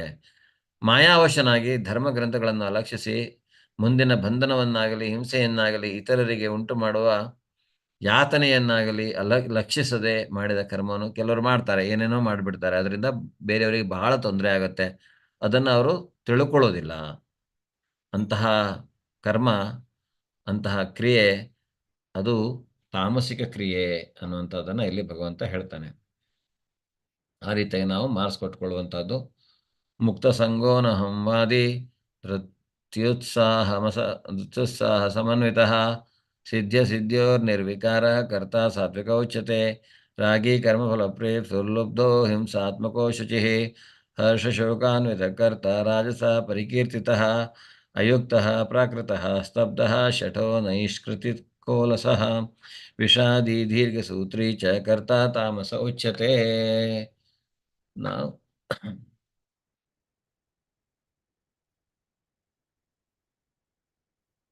ಸಾತ್ವಿಕ ಕರ್ತ, ಕ್ರಿಯೆ ಅಲ್ಲ ಇದು. ಈಗ ಕರ್ತ ಮಾಡುವವನು ಯಾವ ಥರ ಇರಬೇಕು, ಕ್ರಿಯೆಯನ್ನು ಮಾಡುವವನು ಯಾವ ಥರ ಇರಬೇಕು ಅನ್ನುವಂಥದ್ದು. ಐಹಿಕ ಪ್ರಕೃತಿಗಳ ಗುಣಗಳ ಸಂಘವಿಲ್ಲದೆ, ದುರಹಂಕಾರವಿಲ್ಲದೆ, ಜಯಾಪಚಯಗಳಲ್ಲಿ ವಿಚಲಿತನಾಗದೆ, ದೃಢ ನಿಶ್ಚಯ ಮತ್ತು ಉತ್ಸಾಹದಿಂದ ತನ್ನ ಕರ್ತವ್ಯವನ್ನು ಮಾಡುವವನು ಸಾತ್ವಿಕ ಕರ್ತ ಅನ್ನುವಂಥದ್ದು. ಕರ್ಮ ಮತ್ತು ಕರ್ಮಫಲಗಳಿಗೆ ಅಂಟಿಕೊಂಡು ಆ ಫಲಗಳನ್ನು ಸವಿಯಲು ಬಯಸುವವನು ಲೋಭಿ. ಸದಾ ಅಸೂಯಾಪರ, ಕೊಳಕ, ಸುಖ ದುಃಖಗಳಿಂದ ವಿಚಲಿತನಾಗುವವನು, ಇಂತಹ ಮನುಷ್ಯನು ರಾಜಸ ಸ್ವಭಾವದವನು ಅನ್ನುವಂತಹದ್ದನ್ನು ಇಲ್ಲಿ ಭಗವಂತ ಹೇಳ್ತಾನೆ. ಹಾಗೆಯೇ ಧರ್ಮಗ್ರಂಥಗಳ ಆದೇಶಗಳಿಗೆ ವಿರುದ್ಧವಾಗಿಯೇ ಯಾವಾಗಲೂ ಕೆಲಸ ಮಾಡುವವನು, ಪ್ರಾಪಂಚಿಕ ಮನೋಧರ್ಮದವನು, ಹಠಮಾರಿಯು, ಮೋಸ ಮಾಡುವವನು, ಇತರರಿಗೆ ಅವಮಾನ ಮಾಡುವುದರಲ್ಲಿ ನಿಪುಣನು. ಹರೇ ಕೃಷ್ಣ. ಒಂದ್ಸಗೆ ಅವಮಾನ ಮಾಡುವುದರಲ್ಲಿ ನಿಪುಣನು, ಸೋಮಾರಿಯು, ಸದಾ ವಿಷಾದದಲ್ಲಿರುವವನು, ಮಾಡಬೇಕಾದ ಕೆಲಸವನ್ನು ಮುಂದಕ್ಕೆ ಹಾಕುವವನು ಆದ ಕರ್ತನನ್ನು ತಾಮಸ ಗುಣದ ಕರ್ತನೆನ್ನುತ್ತಾರೆ. ಸೊ ಇದು ನಾವು ಅದಕ್ಕೆ ಅನುಗುಣವಾಗಿ ಮಾರ್ಕ್ಸನ್ನು ಕೊಟ್ಕೊಳ್ಳುವಂತಹದ್ದು. ಬುದ್ಧೇರ್ಭೇದಂ ಧೃತಿಶ್ಚೈವ ಗುಣಾತಿಸ್ತ್ರಿವಿಧಂ ಶೃಣು ಪ್ರೋಚ್ಯಮಾನಮಶೇಷೇಣ ಪೃಥಕ್ವೇನ ಧನಂಜಯ. ನಮ್ಮ ಬುದ್ಧಿ ಹೇಗಿರುತ್ತೆ ಎನ್ನುವಂಥದ್ದು. ಪ್ರವೃತ್ತಿಂಚ ನಿವೃತ್ತಿಂಚ ಕಾರ್ಯೇ ಭಯಾಭಯೇ ಬಂಧಂ ಮೋಕ್ಷಂಚ ಯಾವೇತಿ ಬುದ್ಧಿ ಸಾ ಪಾರ್ಥ ಸಾತ್ವಿಕಿ. ಯಯಾ ಧರ್ಮಮಧರ್ಮಂಚ ಕಾರ್ಯಂ ಚ ಕಾರ್ಯಮೇವ ಚ ಅಯಥಾವತ್ ಪ್ರಜಾನಾತಿ ಬುದ್ಧಿ ಸಾ ಪಾರ್ಥರಾಜಸಿ. ಅಧರ್ಮಂ ಧರ್ಮಮಿತಿ ಯಾ ಮನ್ಯತೆ ತಮಸಾವೃತ ಸರ್ವಾರ್ಥಾನ್ ವಿಪರೀತಾಂಶ ಬುದ್ಧಿ ಸಾ ಪಾರ್ಥತಾಮಸಿ. ನಮ್ಮ ಬುದ್ಧಿ ಪ್ರಾರ್ಥನೆ ಏನನ್ನು ಮಾಡಲೇಬೇಕು ಮತ್ತು ಏನನ್ನು ಮಾಡಬಾರದು, ಯಾವುದಕ್ಕೆ ಭಯಪಡಬೇಕು ಮತ್ತು ಯಾವುದಕ್ಕೆ ಭಯಪಡಬಾರದು, ಯಾವುದು ಬಂಧಿಸುತ್ತದೆ ಮತ್ತು ಯಾವುದು ಬಿಡುಗಡೆ ಮಾಡುತ್ತದೆ ಎನ್ನುವುದನ್ನು ತಿಳಿಸಿಕೊಡುವ ಬುದ್ಧಿಯು ಸಾತ್ವಿಕ ಗುಣದಲ್ಲಿದೆ. ಅದರಿಂದ ನಮಗೆ ಅರ್ಥ ಆಗುವಂಥದ್ದು. ನಾವು ಸಾತ್ವಿಕ ಇದರಲ್ಲಿದ್ದಾಗ ಆ ಬುದ್ಧಿ ಅನ್ನುವಂಥದ್ದು ಏನಾಗಿರುತ್ತೆ, ಅದರಿಂದ ನಮಗೆ ಸರಿಯಾದ ಮಾರ್ಗದರ್ಶನ ಸಿಗತ್ತೆ. ಯಾವುದಕ್ಕೆ ನಾವು ಹೆದರಬೇಕು, ಯಾವುದಕ್ಕೆ ನಾವು ಹೆದರಬಾರದು ಅಲ್ವಾ. ಮತ್ತು ನಮ್ಮನ್ನು ಯಾವುದು ನಿಜವಾಗಿ ನಮ್ಮನ್ನು ಬಿಡುಗಡೆ ಮಾಡುತ್ತೆ ಅಂದರೆ ಈ ಐಹಿಕ ಪ್ರಪಂಚದಿಂದ ನಮ್ಮನ್ನು ಆಧ್ಯಾತ್ಮಿಕ ಪ್ರಪಂಚಕ್ಕೆ ಕರ್ಕೊಂಡು ಹೋಗುತ್ತೆ ಅನ್ನುವಂಥದ್ದು. ಪ್ರಾರ್ಥನೆ ಧರ್ಮಾಧರ್ಮಗಳ ನಡುವೆ ಮಾಡಬಹುದಾದ ಮತ್ತು ಮಾಡಬಾರದ ಕಾರ್ಯಗಳ ನಡುವೆ ವ್ಯತ್ಯಾಸವನ್ನು ಗ್ರಹಿಸದ ಬುದ್ಧಿಯು ರಾಜಸ ಗುಣದಲ್ಲಿದೆ ಅನ್ನುವಂತಹದ್ದು. ಧರ್ಮ ಅಧರ್ಮಗಳಲ್ಲಿ ಕೆಲವು ಮಾಡಬಹುದಾದ ಮತ್ತು ಮಾಡಬಾರದ ಕಾರ್ಯಗಳ ನಡುವೆ ವ್ಯತ್ಯಾಸವನ್ನು ಗ್ರಹಿಸದ ಬುದ್ಧಿ. ಪ್ರಾರ್ಥನೆ ಮಾಯೆ ಮತ್ತು ಕತ್ತಲುಗಳ ಪ್ರಭಾವದಿಂದ ಅಧರ್ಮವನ್ನು ಧರ್ಮವೆಂದು, ಧರ್ಮವನ್ನು ಅಧರ್ಮವೆಂದು ತಿಳಿಯುವ ಬುದ್ಧಿಯು ತಾಮಸಿಕವಾದದ್ದು. ಕೆಲವೊಂದು ಟೈಮ್ ಈ ಥರ ಆಗತ್ತೆ. ನಾವು ನಮ್ಮ ಬುದ್ಧಿ ನಮ್ಮ ವಶದಲ್ಲಿ ಇಲ್ಲದೆ ಇರುವಾಗ ಈ ರೀತಿಯಾಗಿ ನಾವು ಮಾಡ್ತಾ ಇರುವಂತಹದ್ದು ಅದೇ ಸರಿ ಅಂತ ನಾವು ನಂಬಿಕೊಂಡು ಮಾಡುವಂತಹದ್ದು. ಧೃತ್ಯಾಯ ಧಾರಯತೆ ಮನ ಪ್ರಾಣೇಂದ್ರಿಯ ಕ್ರಿಯ ಯೋಗೇನ ವ್ಯಭಿಚಾರಿಣ್ಯ ಧೃತಿ ಸಾ ಪಾರ್ಥ ಸಾತ್ವಿಕಿ. ಯಯಾ ತೋ ಧರ್ಮ ಕಾಮಾರ್ಥಾನ್ ಧೃತ್ಯ ಧಾರಯತೆ ಅರ್ಜುನ ಪ್ರಸಂಗೇನ ಫಲಾಕಾಂಕ್ಷಿ ಧೃತಿ ಸಾ ಪಾರ್ಥರಾಜಸಿ. ಯಯಾ ಸ್ವಪ್ನಂ ಭಯಂ ಶೋಕಂ ವಿಷಾದಂ ಮದಮೇವ ಚ ನ ವಿಮುಂಚತೆ ಧರ್ಮೇಧಾ ಧೃತಿ ಸಾ ಪಾರ್ಥತಾಮಸಿ. ಸಂಕಲ್ಪ ನಿರ್ಣಯ, ನಾವು ನಿರ್ಣಯವನ್ನು ತಿಳ್ಕೊ. ಯಾಕೆಂದ್ರೆ ಅರ್ಜುನ ಹೇಳ್ತಾನೆ ನನಗೆ ನಿರ್ಣಯ ತಗೊಳ್ಳಿಕ್ಕೆ ಆಗ್ತಾ ಇಲ್ಲ ಅಂತ. ಸೊ ಆ ನಿರ್ಣಯದ ಬಗ್ಗೆ ನಾವಿಲ್ಲಿ ತಿಳ್ಕೊಳ್ಳುವಾಗ ಅವನು ಭಗವಂತ ಹೇಳ್ತಾ ಇದ್ದಾನೆ, ಏನು ಮುರಿಯಲಾಗದ ಸಂಕಲ್ಪ. ನಾವು ಒಂದ್ಸಲ ಡಿಸಿಷನ್ ತಗೊಂಡ್ಮೇಲೆ ಅದನ್ನು ನಾವು ಮಾಡೇ ತೀರ್ತೇವೆ ಅನ್ನುವಂಥದ್ದು. ಯೋಗಾಭ್ಯಾಸ, ಎತ್ತಿ ಹಿಡಿಯುವ ಸಂಕಲ್ಪ. ನಾವು ಯೋಗ ಅಭ್ಯಾಸವನ್ನು ಮಾಡೋದರಿಂದ ಸರಿಯಾದ ರೀತಿಯಲ್ಲಿ ಯೋಗಿಯಾಗಿ ಮುಂದೆ ಹೋಗುವಂಥದ್ದು ಅಂತಹ ಸಂಕಲ್ಪ. ಮನಸ್ಸು, ಪ್ರಾಣ ಮತ್ತು ಇಂದ್ರಿಯಗಳ ಕರ್ಮಗಳನ್ನು ನಿಯಂತ್ರಿಸುವ ಸಂಕಲ್ಪ, ವೆರಿ ಇಂಪಾರ್ಟೆಂಟ್. ಮನಸ್ಸನ್ನು ನಿಗ್ರಹಿಸು, ಪ್ರಾಣ ಮತ್ತು ಇಂದ್ರಿಯಗಳನ್ನು ನಿಗ್ರಹಿಸುವಂತಹದ್ದು. ಅಂತಹ ಕರ್ಮಗಳನ್ನು ನಿಯಂತ್ರಿಸುವಂತಹ ಸಂಕಲ್ಪ, ಇದೆಲ್ಲ ನಾವು ಮಾಡುವಂಥ ಅದು ಸಾತ್ವಿಕ ಸಂಕಲ್ಪ ಆಗತ್ತೆ. ಧರ್ಮದಲ್ಲಿ ಅರ್ಜುನನೇ ಧರ್ಮದಲ್ಲಿ, ಆರ್ಥಿಕ ಬೆಳವಣಿಗೆಯಲ್ಲಿ ಮತ್ತು ಇಂದ್ರಿಯ ಭೋಗದಲ್ಲಿ ಕರ್ಮಫಲಕ್ಕೆ ಬಲವಾಗಿ ಅಂಟಿಕೊಂಡಿರುವ ದೃಢ ಸಂಕಲ್ಪವು ಇಲ್ಲಿ ನಾವು ಸಂಕಲ್ಪ ಮಾಡ್ತೇವೆ, ಆದರೆ ಇಂದ್ರಿಯ ತೃಪ್ತಿಗೆ ಹೆಚ್ಚು ಕೆಲಸ ಮಾಡುವಂಥದ್ದು. ಪ್ರಾರ್ಥನೆ, ಕನಸು ಕಾಣುವುದು, ಭಯ, ಶೋಕ, ವಿಷಾದ, ಮಾಯೆ ಇವುಗಳ ಆಚೆ ಹೋಗಲಾರದ ಮೂರ್ಖ ಸಂಕಲ್ಪವು ತಾಮಸಿಕವಾದದ್ದು.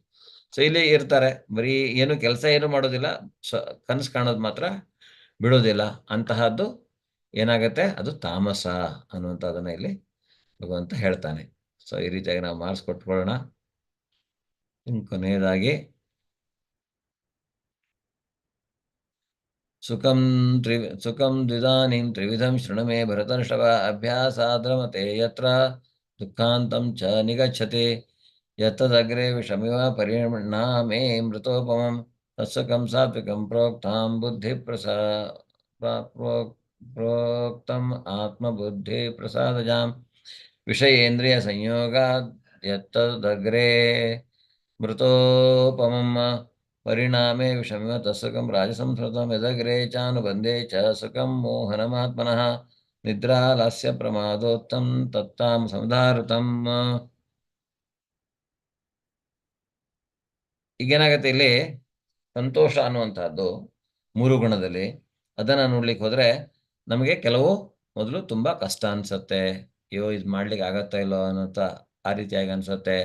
ಆದರೆ ಅದನ್ನು ನಾವು ಮಾಡಿದರೆ ದೃಢ ಸಂಕಲ್ಪದಿಂದ ಅದು ಆಮೇಲೆ ನಮಗೆ ಅಮೃತದಂತೆ. ಓ, ನಾನು ಇದನ್ನು ಮಾಡಿದ್ನಲ್ಲ, ಬಹಳ. ಉದಾಹರಣೆಗೆ ಬೆಳಗ್ಗೆ ನಾವು 4 ಗಂಟೆಗೆ ಏಳಬೇಕು, ಭಾಳ ಕಷ್ಟ. 16 ರೌಂಡ್ ಜಪ ಮಾಡಬೇಕು, ಭಾಳ ಕಷ್ಟ. ಸ್ಟಾರ್ಟಿಂಗಲ್ಲಿ ಅದೆಲ್ಲ ನಮಗೆ ವಿಷದಂತೆ ಅನಿಸಿದ್ರು ಆಮೇಲೆ ಅಮೃತ ಆಗುತ್ತೆ. ಆದರೆ ರಜೋಗುಣದಲ್ಲಿ ಹಾಗಲ್ಲ. ಏನೋ ಮೊದಲು ಬಹಳ ಅಮೃತ ಅನಿಸುತ್ತೆ, ಆಮೇಲೆ ಅದು ವಿಷವಾಗಿ ಪರಿಣಮಿಸುತ್ತೆ ಅನ್ನುವಂಥದ್ದು. ಆದರೆ ತಮೋಗುಣಕ್ಕೆ ನಾವು ನೋಡಿದಾಗ ಇದು ಭ್ರಮೆ, ಭ್ರಾಂತಿ, ಸೋಮಾರಿತನ, ಇವೆಲ್ಲ ತಾಮಸಿಕವಾಗಿರುವಂತಹದ್ದು. ಇದು ನಮ್ಮನ್ನು ಬೀಳಿಸುತ್ತೆ. ಪ್ರಾಣಿ ವರ್ಗದಲ್ಲಿಯೋ ಅಥವಾ ಕೆಳಲೋಕಗಳಿಗೆ ನಾವು ಹೋಗೋದು. ನಾವು ಮಾರ್ಕ್ಸನ್ನು, ನಾವು ರಿಸಲ್ಟನ್ನು ನೋಡುವಂಥ ಸಮಯ, ಯಾರಿಗೆ 18 ಮಾರ್ಕ್ಸ್ ಬಂದಿದೆ ಅವರು ವೆರಿ ಗುಡ್. ಯಾರಿಗೆ 6 ಅಥವಾ 6ಕ್ಕಿಂತ ಕೆಳಗೆ ಇದೆ ಅವರು ಉಪಯೋಗ ಇಲ್ಲ, ಅಂದರೆ ನಾಟ್ಸ್, ಅದು ಚೆನ್ನಾಗಿಲ್ಲ. ಮತ್ತು ಯಾರಿಗೆ 12 ಮಾರ್ಕ್ಸ್ ಇದೆ ಅವರಿಗೆ ಓಕೆ, ಬೆಟರ್, ಆದರೆ ಇಂಪ್ರೂವ್ ಮಾಡ್ಕೋಬೇಕು ಅನ್ನುವಂಥದ್ದು. ಸರ್ವಭೂತೇಷು ಏನೈಕಂ ಭಾವಮವ್ಯಯಮೀಕ್ಷತೆ ಅವಿಭಕ್ತಂ ವಿಭಕ್ತೇಷು ತಜ್ಞಾನಂ ವಿದ್ಧಿ ಸಾತ್ವಿಕಂ. ಹರೇ ಕೃಷ್ಣ. ಯಾರಾದರೂ ಓದ್ತೀರಾ? ವರಲಕ್ಷ್ಮಿ ಮಾತಾಜಿ. ಹರೇ ಕೃಷ್ಣ ಪ್ರಭುಜಿ. ಜೀವಿಗಳಲ್ಲಿ ಅಸಂಖ್ಯಾತ ರೂಪಗಳು, ಆದರೂ ಅವೆಲ್ಲವುಗಳಲ್ಲಿ ಒಂದೇ ಅಭಿನ್ನ ಆಧ್ಯಾತ್ಮಿಕ ಸ್ವಭಾವವನ್ನು ಕಾಣಿಸಬಲ್ಲ ಜ್ಞಾನವೆಂದರೆ ಸಾತ್ವಿಕ ಎಂದು ನೀನು ಅರ್ಥ ಮಾಡಿಕೊಳ್ಳಬೇಕು. ಧನ್ಯವಾದ. ಪ್ರತಿಯೊಂದರಲ್ಲಿಯೂ ಜೀವ, ಆ ಪರಮಾತ್ಮ ಇದ್ದಾನೆ, ಭಗವಂತನ ವಿಭಿನ್ನ ಅಂಶ. ಅದನ್ನ, ಅಂತಹ ಜ್ಞಾನ ಏನಿದೆ ಅದು ಸಾತ್ವಿಕವಾದಂತಹ ಜ್ಞಾನ ಅನ್ನುವಂಥದ್ದನ್ನ ಹೇಳ್ತಾನೆ. ಧೃತ್ಯಾಯ ಧಾರಯತೆ ಮನ ಪ್ರಾಣೇಂದ್ರಿಯ ಕ್ರಿಯಾ ಯೋಗೇನ ವಿಚಾರಣ್ಯ ಧೃತಿ ಸಾ ಪಾರ್ಥ ಸಾಧ್ವಿಕಿ. ಹರೇ ಕೃಷ್ಣ. ಗಿರೀಶ್ ಪ್ರಭುಜಿ. ಹರೇ ಕೃಷ್ಣ. ಪ್ರಾರ್ಥನೆ. ಮುರಿಯಲಾಗದ ಸಂಕಲ್ಪ, ಒಂದೇ ಸಮನೆ ನಡೆಸುವ ಯೋಗಾಭ್ಯಾಸವು ಎತ್ತಿ ಹಿಡಿಯುವ ಸಂಕಲ್ಪ. ಹೀಗೆ ಮನಸ್ಸು, ಪ್ರಾಣ ಮತ್ತು ಇಂದ್ರಿಯಗಳ ಕರ್ಮಗಳನ್ನು ನಿಯಂತ್ರಿಸುವ ಸಂಕಲ್ಪ. ಇಂತಹ ಸಂಕಲ್ಪವು ಸಾತ್ವಿಕವಾದದ್ದು. ಇಂತಹ ಸಂಕಲ್ಪ ಸಾತ್ವಿಕವಾದದ್ದು. ಅದರಿಂದ ಬ್ರಾಹ್ಮಣ ಕ್ಷತ್ರಿಯ ವಿಷಾಂ ಶೂದ್ರಾಣಾಂ ಚ ಪರಂತಪ ಕರ್ಮಾಣಿ ಪ್ರವಿಭಕ್ತಾನಿ ಸ್ವಭಾವ ಪ್ರಭವೈರ್ಗುಣೈಃ ಶಮೋ ದಮಸ್ತಮಃ ಶೌಚಂ ಕ್ಷಾಂತಿರಾರ್ಜವಮೇವ ಚ ಜ್ಞಾನಂ ವಿಜ್ಞಾನಮಾಸ್ತಿಕ್ಯಂ ಬ್ರಹ್ಮಕರ್ಮ ಸ್ವಭಾವಜಂ ಶೌರ್ಯಂ ತೇಜೋಧೃತಿರ್ದಾಕ್ಷ್ಯಂ ಯುದ್ಧೇ ಚಾಪ್ಯಪಲಾಯನಂ ದಾನಮೀಶ್ವರ ಭಾವಶ್ಚ ಕ್ಷಾತ್ರಂ ಕರ್ಮ ಸ್ವಭಾವಜಂ ಕೃಷಿ ಗೌರಕ್ಷ ವಾಣಿಜ್ಯಂ ವೈಶ್ಯ ಕರ್ಮ ಸ್ವಭಾವಜಂ ಪರಿಚರ್ಯಾತ್ಮಕಂ ಕರ್ಮ ಶೂದ್ರಸ್ಯಾಪಿ ಸ್ವಭಾವಜಂ. ಸೊ ಇದು ವರ್ಣಾಶ್ರಮ ವ್ಯವಸ್ಥೆಯಲ್ಲಿ ಭಗವಂತ ಹೇಳ್ತಾನೆ. ಶಾಂತಿ ಸ್ವಭಾವ, ಆತ್ಮಸಂಯಮ, ತಪಸ್ಸು, ಸಹನೆ, ಪ್ರಾಮಾಣಿಕತೆ, ಜ್ಞಾನ, ವಿವೇಕ, ಆಸ್ತಿಕ್ಯ, ಈ ಸಹಜ ಗುಣಗಳಿಂದ ಬ್ರಾಹ್ಮಣರು ಕರ್ಮವನ್ನು ಮಾಡ್ತಾರೆ. ಈ ನೋಡಿ, ಬ್ರಾಹ್ಮಣ, ಕ್ಷತ್ರಿಯ, ವೈಶ್ಯ, ಶೂದ್ರರ ಕರ್ಮ ಅವರು ಯಾವ ರೀತಿಯಾಗಿ ಮಾಡಬೇಕು ಅನ್ನುವಂತಹದ್ದು.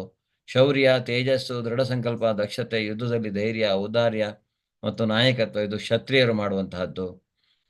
ಅದೇ ರೀತಿಯಾಗಿ ಶೈವರು ಹೇಗೆ ಮಾಡುವಂತಹದ್ದು, ಇತರ ಕೃಷಿ, ಗೋರಕ್ಷಣೆ, ವಾಣಿಜ್ಯ, ಇದು ವೈಶ್ಯರು ಮಾಡುವಂತಹದ್ದು.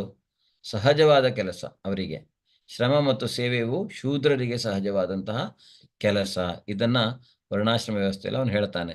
ಯತಃ ಪ್ರವೃತ್ತಿರ್ಭೂತಾನಾಂ ಯೇನ ಸರ್ವಮಿದಂ ತತಂ ಸ್ವಕರ್ಮಣ ತಮಭ್ಯರ್ಚ್ಯ ಸಿದ್ಧಿಂ ವಿಂದತಿ ಮಾನವಃ. ಪ್ರಭುವು ಸರ್ವಜೀವಿಗಳ ಮೂಲ ಮತ್ತು ಸರ್ವವ್ಯಾಪಿ. ಅವನನ್ನು ಪೂಜಿಸುವುದರಿಂದ ಮತ್ತು ತನ್ನ ಕರ್ಮವನ್ನು ಮಾಡುವುದರಿಂದ ಮನುಷ್ಯನು ಸಿದ್ಧಿಯನ್ನು ಪಡೆಯಬಹುದು ಅನ್ನೋದನ್ನ ಇಲ್ಲಿ ಹೇಳ್ತಾನೆ. ಅದರಿಂದ ಶ್ರೇಯಾನ್ ಸ್ವಧರ್ಮೋ ವಿಗುಣಃ ಪರಧರ್ಮ ಸ್ವನಿಷ್ಠಿತಾತ್ ಸ್ವಭಾವನಿಯತಂ ಕರ್ಮ ಕುರ್ವನ್ ಆಪ್ನೋತಿ ಕಿಲ್ಬಿಷಂ. ಪರಧರ್ಮವನ್ನು ಸ್ವೀಕರಿಸಿ ಅದನ್ನು ಪರಿಪೂರ್ಣವಾಗಿ ಮಾಡುವುದಕ್ಕಿಂತ ಸ್ವಧರ್ಮವನ್ನು ಅಪರಿಪೂರ್ಣವಾಗಿ ಮಾಡುವುದೇ ಶ್ರೇಯಸ್ಕರ. ತನ್ನ ಸ್ವಭಾವಕ್ಕೆ ಅನುಗುಣವಾಗಿ ವಿಧಿಸಿದ ಕರ್ತವ್ಯಗಳನ್ನು ಮಾಡಿದಾಗ ಪಾಪಕರ ಪ್ರತಿಕ್ರಿಯೆಗಳಾಗುವುದಿಲ್ಲ. ಅದರಿಂದ ಸ್ವಭಾವಕ್ಕೆ, ಯಾವ ಧರ್ಮದಲ್ಲಿ, ಸ್ವಧರ್ಮದಲ್ಲಿಯೇ ನಾವು ಅದನ್ನು ಅರ್ಧ ಮಾಡಿದರೂ ತೊಂದರೆ ಇಲ್ಲ. ಯಾಕೆಂದರೆ ಇಲ್ಲಿ ನೋಡ್ಬೋದು ನೀವು, ಬೇರೆ ಬೇರೆ ಪ್ರಾಣಿಗಳು, ಪಕ್ಷಿಗಳು ಇದ್ದಾವೆ. ಅವರಿಗೆಲ್ಲ ರೇಸ್ ಇದೆ, ಯಾರು ಬೇಗ ಮರ ಹತ್ತಾರೆ ಅಂತ. ಆದರೆ ಅಲ್ಲಿ ಆನೆಗೆ ಅಥವಾ ಬೇರೆ ಮೀನಕ್ಕೆ ಅದು ಯಾವುದಕ್ಕೂ ಮರ ಹತ್ತಲಿಕ್ಕೆ ಆಗೋದಿಲ್ಲ. ಕೋತಿ ಅಥವಾ ಹಕ್ಕಿ ಬೇಗ ಹಾರಿ ಹೋಗಿ ಅಂಥವರಿಗೆ ಅದನ್ನು ವಿಧಿಸಲಾಗಿದೆ. ಅದರಿಂದ ಅವರು ಆ ರೀತಿಯಾಗಿ ಅಂತಹ ಕರ್ತವ್ಯವನ್ನು ಮಾಡಬಹುದು. ಅದರಿಂದ ಅವನು ಹೇಳ್ತಾನೆ, ನಮಗೆ ಯಾವುದು ನಿಗದಿತ ಕರ್ತವ್ಯ, ನಾವು ಬ್ರಾಹ್ಮಣನೋ ವೈಶ್ಯನೋ ಕ್ಷತ್ರಿಯನೋ ಶೂದ್ರನೋ ಆಗಿರ್ತೇವೋ ಆ ರೀತಿಯಾಗಿ ನಾವು ಅದನ್ನು ಮಾಡಬೇಕು, ಶ್ರದ್ಧೆಯಿಂದ ನಾವು ಅದನ್ನು ಮಾಡಬೇಕು ಅನ್ನೋದನ್ನು ಭಗವಂತ ಇಲ್ಲಿ ಹೇಳ್ತಾನೆ. ತನ್ನ ಸ್ವಭಾವಕ್ಕೆ ಅನುಗುಣವಾಗಿ ವಿಧಿಸಿದ ಕರ್ತವ್ಯಗಳನ್ನು ಮಾಡಿದಾಗ ಪಾಪಕರ ಪ್ರತಿಕ್ರಿಯೆ ಆಗುತ್ತೆ. ಅದರಿಂದ ಅದು ನಾವು ಅರ್ಧ ಮಾಡಿದರೂ ತೊಂದರೆ ಇಲ್ಲ, ಪೂರ್ತಿ ಮಾಡಬೇಕಂತಿಲ್ಲ.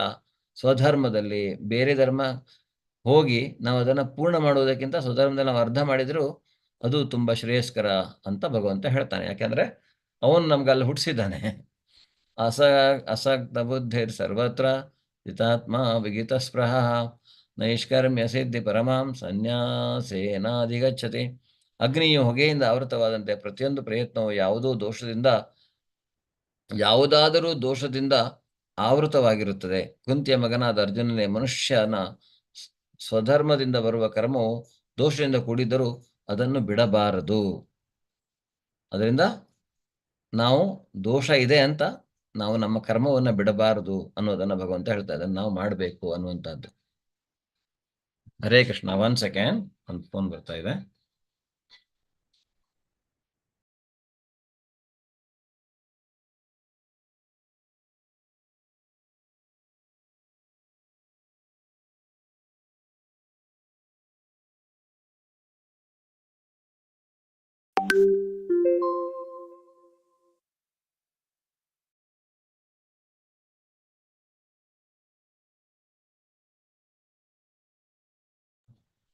ನೈಷ್ಕರ್ಮ್ಯ ಸಿದ್ಧಿ ಪರಮಾಂ ಸನ್ಯಾಸೇನಾಧಿಗಚ್ಚತೆ.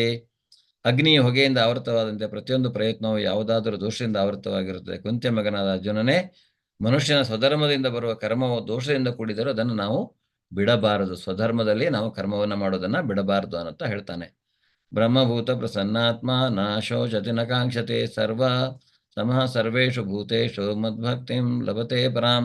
ಹೀಗೆ ಆಧ್ಯಾತ್ಮಿಕ ನೆಲೆಯಲ್ಲಿರುವವನು ಕೂಡಲೇ ಪರಮ ಬ್ರಹ್ಮನ ಸಾಕ್ಷಾತ್ಕಾರವನ್ನು ಪಡೆಯುತ್ತಾನೆ ಮತ್ತು ಸಂಪೂರ್ಣವಾಗಿ ಪ್ರಸನ್ನನಾಗುತ್ತಾನೆ. ಅವನು ಯಾವಾಗಲೂ ಶೋಕಿಸುವುದಿಲ್ಲ ಅಥವಾ ಏನು ಬಯಸುವುದಿಲ್ಲ. ಅವನು ಎಲ್ಲ ಜೀವಿಗಳಲ್ಲೂ ಒಂದೇ ಸಮನಾಗಿ ಕಾಣುತ್ತಾನೆ. ಇಂತಹ ಸ್ಥಿತಿಯಲ್ಲಿ ಅವನು ನನ್ನ ಪರಿಶುದ್ಧ ಭಕ್ತಿ ಸೇವೆಯನ್ನು ಪಡೆಯುತ್ತಾನೆ. ಆ ರೀತಿಯಾಗಿ ಅವನು ಅಂತಹ ಧರ್ಮದಲ್ಲಿ ಸ್ವಧರ್ಮವನ್ನು ಮಾಡಿಕೊಂಡು ಆಧ್ಯಾತ್ಮಿಕ ನೆಲೆಯಲ್ಲಿದ್ದು ಯಾವುದೇ ನಿಷ್ಕಾಮ ಕರ್ಮವನ್ನು ಮಾಡಿಕೊಂಡು ಆಗ ಅವನೇನಾಗ್ತಾನೆ, ಭಗವಂತನ ಸಾಕ್ಷಾತ್ಕಾರವನ್ನು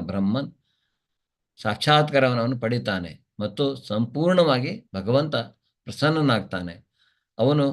ಅಂಥವನು ಪ್ರಸನ್ನನಾಗಿ ಅವನು ಶೋಕವನ್ನು ಮಾಡುವುದಿಲ್ಲ, ಆ ಜೀವಿ, ಅಥವಾ ಅವನಿಗೆ ಯಾವುದು ಬೇಕು ಅನ್ನುವಂಥದ್ದು ಇರುವುದಿಲ್ಲ.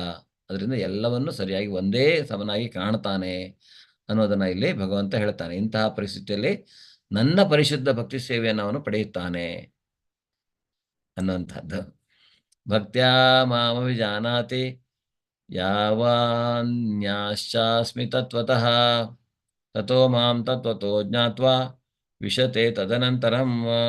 ಭಕ್ತಿ ಸೇವೆಯಿಂದ ಮಾತ್ರ ದೇವೋತ್ತಮ ಪರಮಪುರುಷನಾದ ನನ್ನನ್ನು ನಾನಿರುವಂತೆ ಮನುಷ್ಯನು ಅರ್ಥ ಮಾಡಿಕೊಳ್ಳಬಲ್ಲ. ಇಂತಹ ಭಕ್ತಿಯಿಂದ ಮನುಷ್ಯನು ನನ್ನ ಪೂರ್ಣ ಪ್ರಜ್ಞೆಯನ್ನು ಪಡೆದಾಗ ಭಗವದ್ಧಾಮವನ್ನು ಪ್ರವೇಶಿಸಬಲ್ಲ. ಭಕ್ತಿಯಿಂದ ಭಕ್ತಿ ಸೇವೆಯನ್ನು ಮಾಡೋದರಿಂದ ನಾವು ಹೇಗೆ ಭಗವಂತನನ್ನು ಅರ್ಥ ಮಾಡಿಕೊಳ್ಬೋದು. ಯಾಕಂದರೆ ಭಗವಂತ ಅಚಿಂತ್ಯ. ಅವನನ್ನು ಅರ್ಥ ಮಾಡಿಕೊಳ್ಬೇಕಂದ್ರೆ ನಮ್ಮ ಆಲೋಚನೆಯಲ್ಲಿ ಅವನನ್ನು ಹಿಡಿದಿಟ್ಕೊಳ್ಳಲಿಕ್ಕೆ ಸಾಧ್ಯವಿಲ್ಲ. ಅವನಲ್ಲಿ ನಾವು ಪರಿಶುದ್ಧ ಭಕ್ತಿಯನ್ನು ಮಾಡೋದರಿಂದ ಅವನ ಕುರಿತಾದಂತಹ ಜ್ಞಾನ ಏನಿದೆ, ಅವನ ಕುರಿತಾದಂತಹ ಭಗವಂತನ ಕುರಿತಾದಂತಹ ಜ್ಞಾನ ಅವನು ನಮಗೆ ಕೊಡ್ತಾ ಹೋಗ್ತಾನೆ.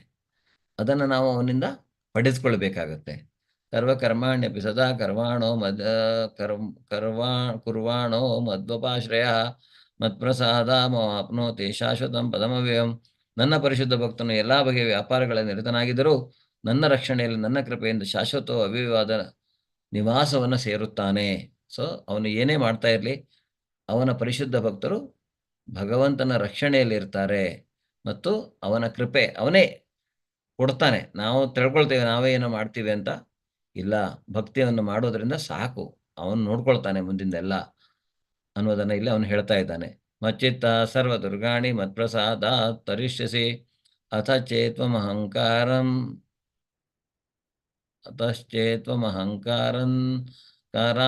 ನಶ್ರೋಷ್ಯಸಿ ವಿನಂಕ್ಷಸಿ. ವರಲಕ್ಷ್ಮಿ ಮಾತಾಜಿ, ಹರೇ ಕೃಷ್ಣ. ಹರೇ ಕೃಷ್ಣ ಪ್ರಭುಜಿ. ಹಾ, ನೀನು ನನ್ನ ಪ್ರಜ್ಞೆಯನ್ನು ಹೊಂದಿದಾಗ ಬದ್ಧ ಜೀವನದ ಎಲ್ಲ ಸಾರಿ ಮಾತಾಡಿ. ಅಡ್ಡಿಗಳನ್ನು ಹಾ. ಓದಿ. ನೀನು ನನ್ನ ಪ್ರಜ್ಞೆಯನ್ನು ಹೊಂದಿದಾಗ ಬದ್ಧ ಜೀವನದ ಎಲ್ಲ ಅಡ್ಡಿಗಳನ್ನು ನನ್ನ ಕೃಪೆಯಿಂದ ನಿವಾರಿಸಿಕೊಳ್ಳುವೆ. ಆದರೆ ನೀನು ಇಂತಹ ಪ್ರಜ್ಞೆಯಲ್ಲಿ ಕೆಲಸ ಮಾಡದೆ ಅಹಂಕಾರದಿಂದ ಕೆಲಸ ಮಾಡಿದರೆ ನನ್ನ ಮಾತನ್ನು ಕೇಳದೆ ಹೋದರೆ ಮುಳುಗಿ ಹೋಗುತ್ತೀಯೇ. ಭಗವಂತ ಧನ್ಯವಾದಗಳು. ಹೇಳಿದಾನೆ ಇಲ್ಲಿ. ಆದ್ರಿಂದ ಬದ್ಧ ಜೀವನದ ಎಲ್ಲ ಅಡ್ಡಿಗಳು, ಬದ್ಧ ಜೀವನ ಅಂದ್ರೆ ಐಹಿಕ ಪ್ರಪಂಚದಲ್ಲಿ ನಾವು ಈ 3 ಗುಣಗಳಿಗೆ ಬಂಧಿತರಾಗಿರುವಂತಹದ್ದು. ಅದರಿಂದ ನಾವು ಭಗವಂತನಲ್ಲಿ ಭಕ್ತಿ ಮಾಡೋದ್ರಿಂದ ಅವನ ಕೃಪೆಯಿಂದ ನಾವು ಇದರಿಂದ ಪಾರಾಗಬಹುದು. ಇಲ್ಲಾಂದ್ರೆ ನಾವು ಮುಳುಗಿ ಹೋಗ್ತೇವೆ. ಈಶ್ವರ ಸರ್ವಭೂತಾನಾಂ ವೃದ್ಧೇಶೇರ್ಜುನ ತೃಷ್ಟತೆ ಭ್ರಾಮಯನ್ ಸರ್ವಭೂತಾನಿ ಯಂತ್ರಾರೂಢಾನಿ ಮಾಯ. ಅರ್ಜುನನೇ, ಪರಮಪ್ರಭು ಪ್ರತಿಯೊಬ್ಬನ ಹೃದಯದಲ್ಲಿ ಇದ್ದಾನೆ. ಐಹಿಕ ಶಕ್ತಿಯಿಂದ ಮಾಡಿದ ಯಂತ್ರದಲ್ಲಿ ಕುಳಿತಿರುವಂತೆ ಇರುವ ಎಲ್ಲಾ ಜೀವಿಗಳ ತಿರುಗಾಟವನ್ನು ನಿರ್ದೇಶಿಸುತ್ತಿದ್ದಾನೆ. ಸೊ ಇಲ್ಲಿ ಭಗವಂತ ಇದ್ದಾನೆ, ಮತ್ತೆ ಪರಮಾತ್ಮ ಇದ್ದಾನೆ, ಮತ್ತೆ ಆತ್ಮ ಎರಡೂ ಇದೆ. ಆತ್ಮ ಪರಮಾತ್ಮನನ್ನ ನೋಡಬೇಕು, ಅವನ ನಿರ್ದೇಶನವನ್ನು ತೆಗೆದುಕೊಳ್ಬೇಕು. ಇಲ್ಲ ಅಂದ್ರೆ ಏನಾಗತ್ತೆ, ಭಗವಂತ ತಟಸ್ಥನಾಗಿರ್ತಾನೆ, ಅವನು ನಮಗೇನೋ ನಿರ್ದೇಶನ ಮಾಡೋದಿಲ್ಲ. ನಾವು ಭಕ್ತಿಯನ್ನು ಮಾಡಿದಾಗ ಅವನು ನಮಗೆ ಗೈಡೆನ್ಸ್ ಮಾಡ್ತಾನೆ. ತಮೇವ ಶರಣಂ ಗಚ್ಚ ಸರ್ವಭಾವೇನ ಭಾರತ ತತ್ಪ್ರಸಾದಾತ್ ಪರಾಂ ಶಾಂತಿ ಸ್ಥಾನಂ ಪ್ರಾಪ್ಸ್ಯಸಿ ಶಾಶ್ವತಂ. ಭರತ ವಂಶದಲ್ಲಿ ಶ್ರೇಷ್ಠನಾದವನೇ, ಸಂಪೂರ್ಣವಾಗಿ ಅವನಿಗೆ ಶರಣಾಗತನಾಗು. ಅವನ ಕೃಪೆಯಿಂದ ನೀನು ದಿವ್ಯ ಶಾಂತಿಯನ್ನು, ಪರಮ ಶಾಶ್ವತವೂ ಆದ ಸ್ಥಾನವನ್ನು ಪಡೆಯುತ್ತೀಯ. ಅವನಿಗೆ ಶರಣಾಗತರಾಗೋದ್ರಿಂದ ಅವನು ಹೇಳ್ತಾನೆ, ಶಾಶ್ವತವೂ ಆದ, ಪರಮವೂ ಆದ ಅಂತಹ ಒಂದು ಸ್ಥಾನವನ್ನು ನೀನು ಪಡೀತೀಯ. ಇತಿ ತೇ ಜ್ಞಾನಮಾಖ್ಯಾತಂ ಗುಹ್ಯಾದ್ ಗುಹ್ಯತರಂ ಮಯ ವಿಮೃಶ್ಯೇತದ್ದಶೇಷೇಣ ಯಥೇಚ್ಛಸಿ ತಥಾ ಕುರು. ಹೀಗೆ ನಿನಗೆ ಗುಹ್ಯಕ್ಕಿಂತ ಗುಹ್ಯತರವಾದ ಜ್ಞಾನವನ್ನು ವಿವರಿಸಿದ್ದೇನೆ. ಇದನ್ನು ಕುರಿತು ಸಂಪೂರ್ಣವಾಗಿ ವಿಮರ್ಶಿಸಿ ನಿನ್ನ ಇಷ್ಟದಂತೆ ಮಾಡು. ಅವನು ಹೇಳ್ತಾ ಇದ್ದಾನೆ, ನಿನಗೆ ಎಲ್ಲಾ ಜ್ಞಾನವನ್ನ ಕೊಟ್ಟಿದ್ದೇನೆ, ನಿನಗೆ ಇಷ್ಟ ಬಂದಂಗೆ ಮಾಡು. ಈಗ ಅರ್ಜುನ ಅದಕ್ಕೆ ಹೇಳ್ತಾನೆ. ಆಮೇಲೆ ಅರ್ಜುನ ವಾಚ ನಷ್ಟೋ ಮೋಹ ಸ್ಮೃತಿರ್ಲಬ್ಧ ತತ್ಪ್ರಸಾದಾನ್ಮಯಾಚ್ಯುತ ಸ್ಥಿತೋಸ್ಮಿ ಗತ ಸಂದೇಹ ಕರಿಷ್ಯೆ ವಚನಂ ತವ. ಅರ್ಜುನ ಹೇಳ್ತಾನೆ, ನಾನೆಲ್ಲ ಮೋಹ ಹೋಗಿದೆ, ನನಗೆ ಈಗ ನಾನು ನೀನು ಹೇಳ್ದಂಗೆ ಕೇಳಲಿಕ್ಕೆ ತಯಾರಿದ್ದೇನೆ. ನಿನ್ನ ದಯೆಯಿಂದ ನನ್ನ ಸ್ಮೃತಿಯನ್ನ ಮತ್ತೆ ಪಡೆದಿದ್ದೇನೆ. ಈಗ ನಾನು ದೃಢ ಮನಸ್ಸಿನಿಂದಿದ್ದೇನೆ. ಈಗ ಅವನಿಗೆ ಎಲ್ಲ ಗೊಂದಲಗಳು ನಿವಾರಣೆ ಆಗಿದೆ. ಈಗ ಅವನು ಯುದ್ಧ ಮಾಡಲಿಕ್ಕೆ ರೆಡಿಯಾಗಿದ್ದಾನೆ. ಭಗವಂತ ಏನು ಹೇಳ್ತಾನೋ ಅದನ್ನು ಮಾಡಲಿಕ್ಕೆ ಅವನು ರೆಡಿಯಾಗಿದ್ದಾನೆ. ನಿನ್ನ ಅಪ್ಪಣೆಯಂತೆ ನಡೆಯಲು ನಾನು ಸಿದ್ಧನಾಗಿದ್ದೇನೆ ಹೇಳ್ತಾನೆ. ಮನ್ಮನಾಭೋ ಮದ್ಭಕ್ತೋ ಮಧ್ಯಾಜಿ ಮಾಂ ನಮಸ್ಕರು ಮಾಮೇ ಭವಿಷ್ಯತಿ ಸತ್ಯಂತೆ ಪ್ರತಿಜಾನೇ ಪ್ರಿಯೋಸಿಮೆ. ಯಾವಾಗಲೂ ನನ್ನನ್ನು ಕುರಿತು ಚಿಂತಿಸು, ನನ್ನ ಭಕ್ತನಾಗು, ನನ್ನನ್ನು ಪೂಜಿಸು ಮತ್ತು ನನಗೆ ನಮಸ್ಕರಿಸು. ಆಗ ನೀನು ನಿಶ್ಚಯವಾಗಿಯೂ ನನ್ನ ಬಳಿಗೆ ಬರುತ್ತೀಯೆ. ನೀನು ನನ್ನ ಬಹುಪ್ರಿಯ ಸ್ನೇಹಿತನಾದ್ದರಿಂದ ನಿನಗೆ ಈ ಭರವಸೆಯನ್ನು ಕೊಡ್ತಾ ಇದ್ದೇನೆ. ಅರ್ಜುನಿಗೆ ಹೇಳ್ತಾ ಇದ್ದಾನೆ, ಎಷ್ಟು ಮಾಡಬೇಕು ನಾವು ಭಕ್ತಿ. ಭಗವಂತನ ಕುರಿತಾಗಿ ಚಿಂತನೆ ಮಾಡಬೇಕು, ಅವನಿಗೆ ನಮಸ್ಕಾರ ಮಾಡಬೇಕು, ಅವನನ್ನು ಪೂಜಿಸಬೇಕು. ಆ ರೀತಿ ಮಾಡೋದ್ರಿಂದ ನಾವು ಅವನನ್ನು ಪಡೆಯಬಹುದು. ಸರ್ವಧರ್ಮಾನ್ ಪರಿತ್ಯಜ್ಯ ಮಾಮೇಕಂ ಶರಣಂ ವ್ರಜ ಅಹಂ ತಾಂ ಸರ್ವ ಪಾಪೇಭ್ಯೋ ಮೋಕ್ಷಯಿಷ್ಯಾಮಿ ಮಾ ಶುಚಃ. ಹರೇ ಕೃಷ್ಣ. ಯಾರು ಓದ್ತೀರಿ? ವರಲಕ್ಷ್ಮಿ ಮಾತಾಜಿ, ನೀವೇ ಓದಿ. ಎಲ್ಲ ಧರ್ಮಗಳನ್ನೂ ಪರಿತ್ಯಜಿಸಿ ನನಗೆ ಶರಣಾಗತನಾಗು. ನಾನು ನಿನ್ನನ್ನು ಎಲ್ಲ ಪಾಪಗಳಿಂದ ಮುಕ್ತನನ್ನಾಗಿ ಮಾಡುತ್ತೇನೆ, ಹೆದರಿಕೊಳ್ಳಬೇಡ. ಇಷ್ಟೇ ಹೇಳ್ತಾ ಇರುವಂತ. ಧರ್ಮ ಅಂದ್ರೆ ಏನಿಲ್ಲಿ? ಬ್ರಾಹ್ಮಣ, ಕ್ಷತ್ರಿಯ, ವೈಶ್ಯ, ಶೂದ್ರ, 4 ಏನು ವರ್ಣಾಶ್ರಮ, ಅದರ ಮೇಲೆ ಬರುವಂತಹದ್ದು. ಅವನು ಹೇಳ್ತಾನೆ, ನೀನು ಯಾವುದೇ ವರ್ಣಾಶ್ರಮದಲ್ಲಿ ಇರು ಅಥವಾ ಯಾವುದೇ ಇದ್ರೂ ಸಹಿತ ನೀನು ಅದನ್ನ ಪರಿತ್ಯಜಿಸಿ ನನಗೆ ಶರಣಾಗತನಾಗು. ನೀನು ಹೆದರ್ಕೊಳ್ಬೇಡ, ನಿನ್ನನ್ನು ನಾನು ಮುಕ್ತನನ್ನಾಗಿ ಮಾಡ್ತೇನೆ, ಇಲ್ಲಿಂದ ನಿನಗೆ ಬಿಡುಗಡೆಯನ್ನು ಕೊಡ್ತೇನೆ ಅಂತ ಹೇಳ್ತಾನೆ. ಇದಂ ತೇ ನ ತಪಸ್ಕಾಯ ನ ಭಕ್ತಾಯ ಕದಾಚನ ನ ಚ ಶುಶ್ರೂಷವೇ ವಾಚ್ಯಂ ನ ಚ ಮಾಂ ಯೋಭ್ಯಸೂಯತೆ. ತಪಸ್ಸು ಮಾಡದವನಿಗೆ, ಭಕ್ತನಲ್ಲದವನಿಗೆ, ಭಕ್ತಿ ಸೇವೆಯಲ್ಲಿ ನಿರತನಾಗದವನಿಗೆ ಈ ರಹಸ್ಯ ಜ್ಞಾನವನ್ನು ವಿವರಿಸಬಾರದು. ನನ್ನ ವಿಷಯದಲ್ಲಿ ಅಸೂಯೆ ಪಡುವವನಿಗೆ ಹೇಳಬಾರದು. ಯ ಇದಂ ಪರಮಂ ಗುಹ್ಯಂ ಮದ್ಭಕ್ತೇಷ್ ವಿವಿಧಾಸ್ಯತಿ ಭಕ್ತಿಂ ಮಯಿ ಪರಾಂ ಕೃತ್ವ ಮಾಮೇ ವೈಶತ್ಯ ಸಂಶಯ. ಈ ಪರಮ ರಹಸ್ಯವನ್ನು ಭಕ್ತರಿಗೆ ಹೇಳುವವನಿಗೆ ಪರಿಶುದ್ಧ ಭಕ್ತಿ ಸೇವೆಯನ್ನು ಮಾಡುವ ಅವಕಾಶವನ್ನು ನಿಶ್ಚಯವಾಗಿ ದೊರೆಯುವುದು. ಆದರೆ ಅದರ ಅಂತ್ಯದಲ್ಲಿ ಅವನಿಗೆ ನನ್ನ ಬಳಿಗೆ ಹಿಂತಿರುಗಿ ಬರುತ್ತಾನೆ. ಈ ಪರಮ ರಹಸ್ಯವನ್ನು ಯಾರು ಬೇರೆಯವರಿಗೆ ಹೇಳ್ತಾರೆ ಅವರು ಮತ್ತೆ ತನ್ನ ಬಳಿಗೆ ಹಿಂತಿರುಗಿ ಬರುತ್ತಾರೆ ಅನ್ನೋದನ್ನು ಹೇಳ್ತಾನೆ. ನಚ ತಸ್ಮಾನ್ ಮನುಷ್ಯೇಶು ಕಸ್ಮಿನ್ ಮೇ ಪ್ರಿಯಕೃತಮಃ ಭವಿತಾ ನ ಚ ಮೇ ತಸ್ಮಾತ್ ಧನ್ಯ ಪ್ರಿಯತರೋ ಭುವಿ. ಪ್ರಪಂಚದಲ್ಲಿ ಇವನಿಗಿಂತ ನನಗೆ ಪ್ರಿಯನಾದ ಸೇವಕನಿಲ್ಲ, ಇವನಿಗಿಂತ ಪ್ರಿಯನಾದವನು ಮುಂದೆಯೂ ಇರುವುದಿಲ್ಲ. ಅದರಿಂದ ಯಾರು ಈ ರೀತಿಯಾಗಿ ಭಗವಂತನ ಸಂದೇಶವನ್ನು ಬೇರೆಯವರಿಗೆ ಹೇಳ್ತಾರೆ ಅಷ್ಟೇ ಅಲ್ಲ, ಅಧ್ಯೇಷ್ಯತೆ ಚ ಯ ಇಮಂ ಧರ್ಮ್ಯಂ ಸಂವಾದಮಾವಯೋಃ ಜ್ಞಾನಯಜ್ಞೇನ ತೇನಾಹಂ ಇಷ್ಟಃ ಸ್ಯಾಮಿತಿ ಮೇ ಮತಿಃ. ನಮ್ಮ ಈ ಪವಿತ್ರ ಸಂಭಾಷಣೆಯನ್ನು ಯಾರು ಅಧ್ಯಯನ ಮಾಡುವನೋ ಅವನು ನನ್ನ ಭಕ್ತಿಯಿಂದ ಅವನು ತನ್ನ ಬುದ್ಧಿಶಕ್ತಿಯಿಂದ ನನ್ನನ್ನು ಪೂಜಿಸುತ್ತಾನೆ. ಈ ರೀತಿಯಾಗಿ ಅರ್ಜುನ ಮತ್ತು ಕೃಷ್ಣರ ಸಂಭಾಷಣೆಯನ್ನು ಯಾರು ಅರ್ಥ ಮಾಡಿಕೊಳ್ತಾರೆ, ಯಾರು ಅದನ್ನು ಅಧ್ಯಯನ ಮಾಡ್ತಾರೋ, ಸೊ ನಾಳೆಯಿಂದ ನಾವು ಲೆವೆಲ್ 2 ಸ್ಟಾರ್ಟ್ ಮಾಡ್ತಾ ಇದ್ದೇವೆ. ಖಂಡಿತವಾಗಿ ಎಲ್ಲರೂ ಇದೇ ಲಿಂಕಲ್ಲಿ ಬರುತ್ತೆ, ನಿಮಗೆ ಜಾಯಿನ್ ಆಗಿ. ಆಳವಾದ ಅಧ್ಯಯನ ಭಗವದ್ಗೀತೆ. ಶ್ರದ್ಧಾವಾನನಸೂಯಶ್ಚ ಶೃಣುಯಾದಪಿ ಯೋ ನರಃ ಸೋಪಿ ಮುಕ್ತಶುಭಾಂ ಲೋಕಾನ್ ಪ್ರಾಪ್ನುಯಾತ್ ಪುಣ್ಯಕರ್ಮಣಾಂ.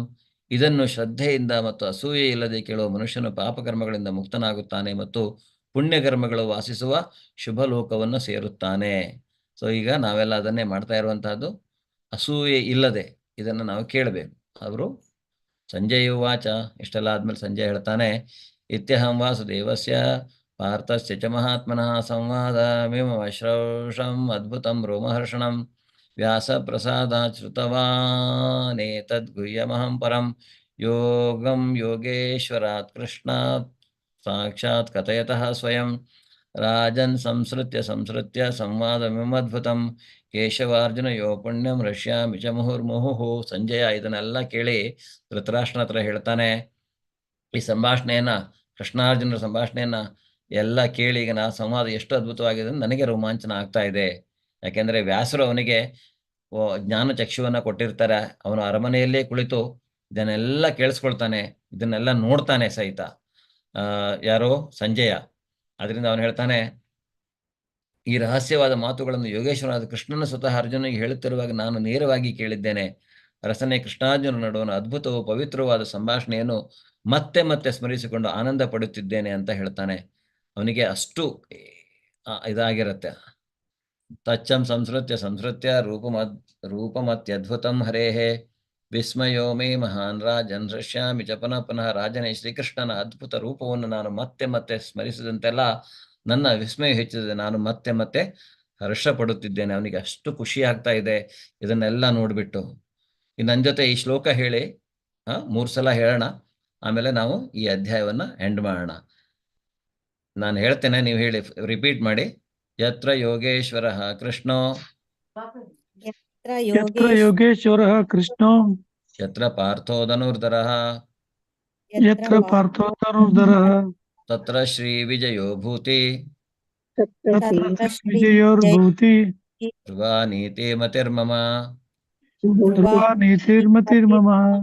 ಯತ್ರ ಯೋಗೇಶ್ವರಃ ಕೃಷ್ಣೋ ಯತ್ರ ಪಾರ್ಥೋ ಧನುರ್ಧರಃ ಯತ್ರ ಯೋಗೇಶ್ವರಃ ಕೃಷ್ಣೋ ಯತ್ರ ಪಾರ್ಥೋ ಧನುರ್ಧರಃ ತತ್ರ ಶ್ರೀ ವಿಜಯೋ ಭೂತಿರ್ಧ್ರುವ ನೀತಿರ್ಮತಿರ್ಮಮ. ತತ್ರ ಶ್ರೀ ವಿಜಯೋರ್ಭೂತಿರ್ಧ್ರುವ ನೀತಿರ್ಮತಿರ್ಮಃ. ಯತ್ರ ಯೋಗೇಶ್ವರಃ ಕೃಷ್ಣೋ ಯತ್ರ ಪಾರ್ಥೋ ಧನುರ್ಧರಃ ಯತ್ರ ಯೋಗೇಶ್ವರಃ ಕೃಷ್ಣೋ ತತ್ರ ಪಾರ್ಥೋ ಧನುರ್ಧರಃ ತತ್ರ ಶ್ರೀ ವಿಜಯೋ ಭೂತಿ ಧ್ರುವ ನೀತಿರ್ಮತಿರ್ಮಮ. ತತ್ರ ಶ್ರೀ ವಿಜಯೋರ್ಭೂತಿರ್ಧ್ರುವ ನೀತಿರ್ಮತಿರ್ಮಃ. ಈ ಎಲ್ಲರೂ ಅರ್ಥ ಓದಿ, ಎಲ್ಲರೂ ಓದಿ, ತೊಂದರೆ ಇಲ್ಲ. ಯೋಗೇಶ್ವರನಾದ ಕೃಷ್ಣನು ಯೋಗೇಶ್ವರನಾದ ಕೃಷ್ಣನು ಎಲ್ಲಿ ಧನುರ್ಧರಿಯಾದ ಎಲ್ಲಿರುವನೋ, ನಿಶ್ಚಯವಾಗಿಯೂ ಸಿರಿ ವಿಜಯ, ಸಾಧಾರಣ ಶಕ್ತಿ ಮತ್ತು ನೀತಿ ಇವುಗಳ ಇರುತ್ತವೆ. ಇದು ನನ್ನ ಅಭಿಪ್ರಾಯ. ಹರೇ ಕೃಷ್ಣ. ಧನ್ಯವಾದಗಳು ಎಲ್ರಿಗೂ. ಕೃಷ್ಣ, ಧನ್ಯವಾದಗಳು. ವಾಂಚಾಕಲ್ಪತರುಭ್ಯಶ್ಚ ಕೃಪಾ ಸಿಂಧುಭ್ಯೋ ಚ ಪತಿತಾನಾಂ ಪಾವನೇಭ್ಯೋ ವೈಷ್ಣವೇಭ್ಯೋ ನಮೋ ನಮಃ. ಭಗವದ್ಗೀತಾ ಗ್ರಂಥರಾಜಕ್ಕೆ ಜಯವಾಗಲಿ. ಶ್ರೀಲಾ ಪ್ರಭುಪಾದರಿಗೆ ಜಯವಾಗಲಿ. ಅನಂತ ಕೋಟಿ ವೈಷ್ಣವ ವೃಂದಕ್ಕೆ, ಇಲ್ಲಿಂದ ಎಲ್ಲಾ ಭಕ್ತರಿಗೂ ಜಯವಾಗಲಿ. ಹರೇ ಕೃಷ್ಣ. ಧನ್ಯವಾದಗಳು ಎಲ್ರಿಗೂ. ಧನ್ಯವಾದಗಳು ಪ್ರಭುಜಿ. ಧನ್ಯವಾದಗಳು ಗುರುಗಳೇ. ನಮಸ್ತೆ. ಎಲ್ರಿಗೂ. ಓಕೆ, ಮತ್ತೆ ಲೆವೆಲ್ 2 ಜೊತೆಗೆ ಭೇಟಿಯಾಗೋಣ. ಓಕೆ, ಹರೇ ಕೃಷ್ಣ. ಶುಭರಾತ್ರಿ ಎಲ್ರಿಗೂ. ಹರೇ ಕೃಷ್ಣ ಪ್ರಭು. ಹರೇ ಕೃಷ್ಣ. ಧನ್ಯವಾದಗಳು ಪ್ರಭುಜಿ.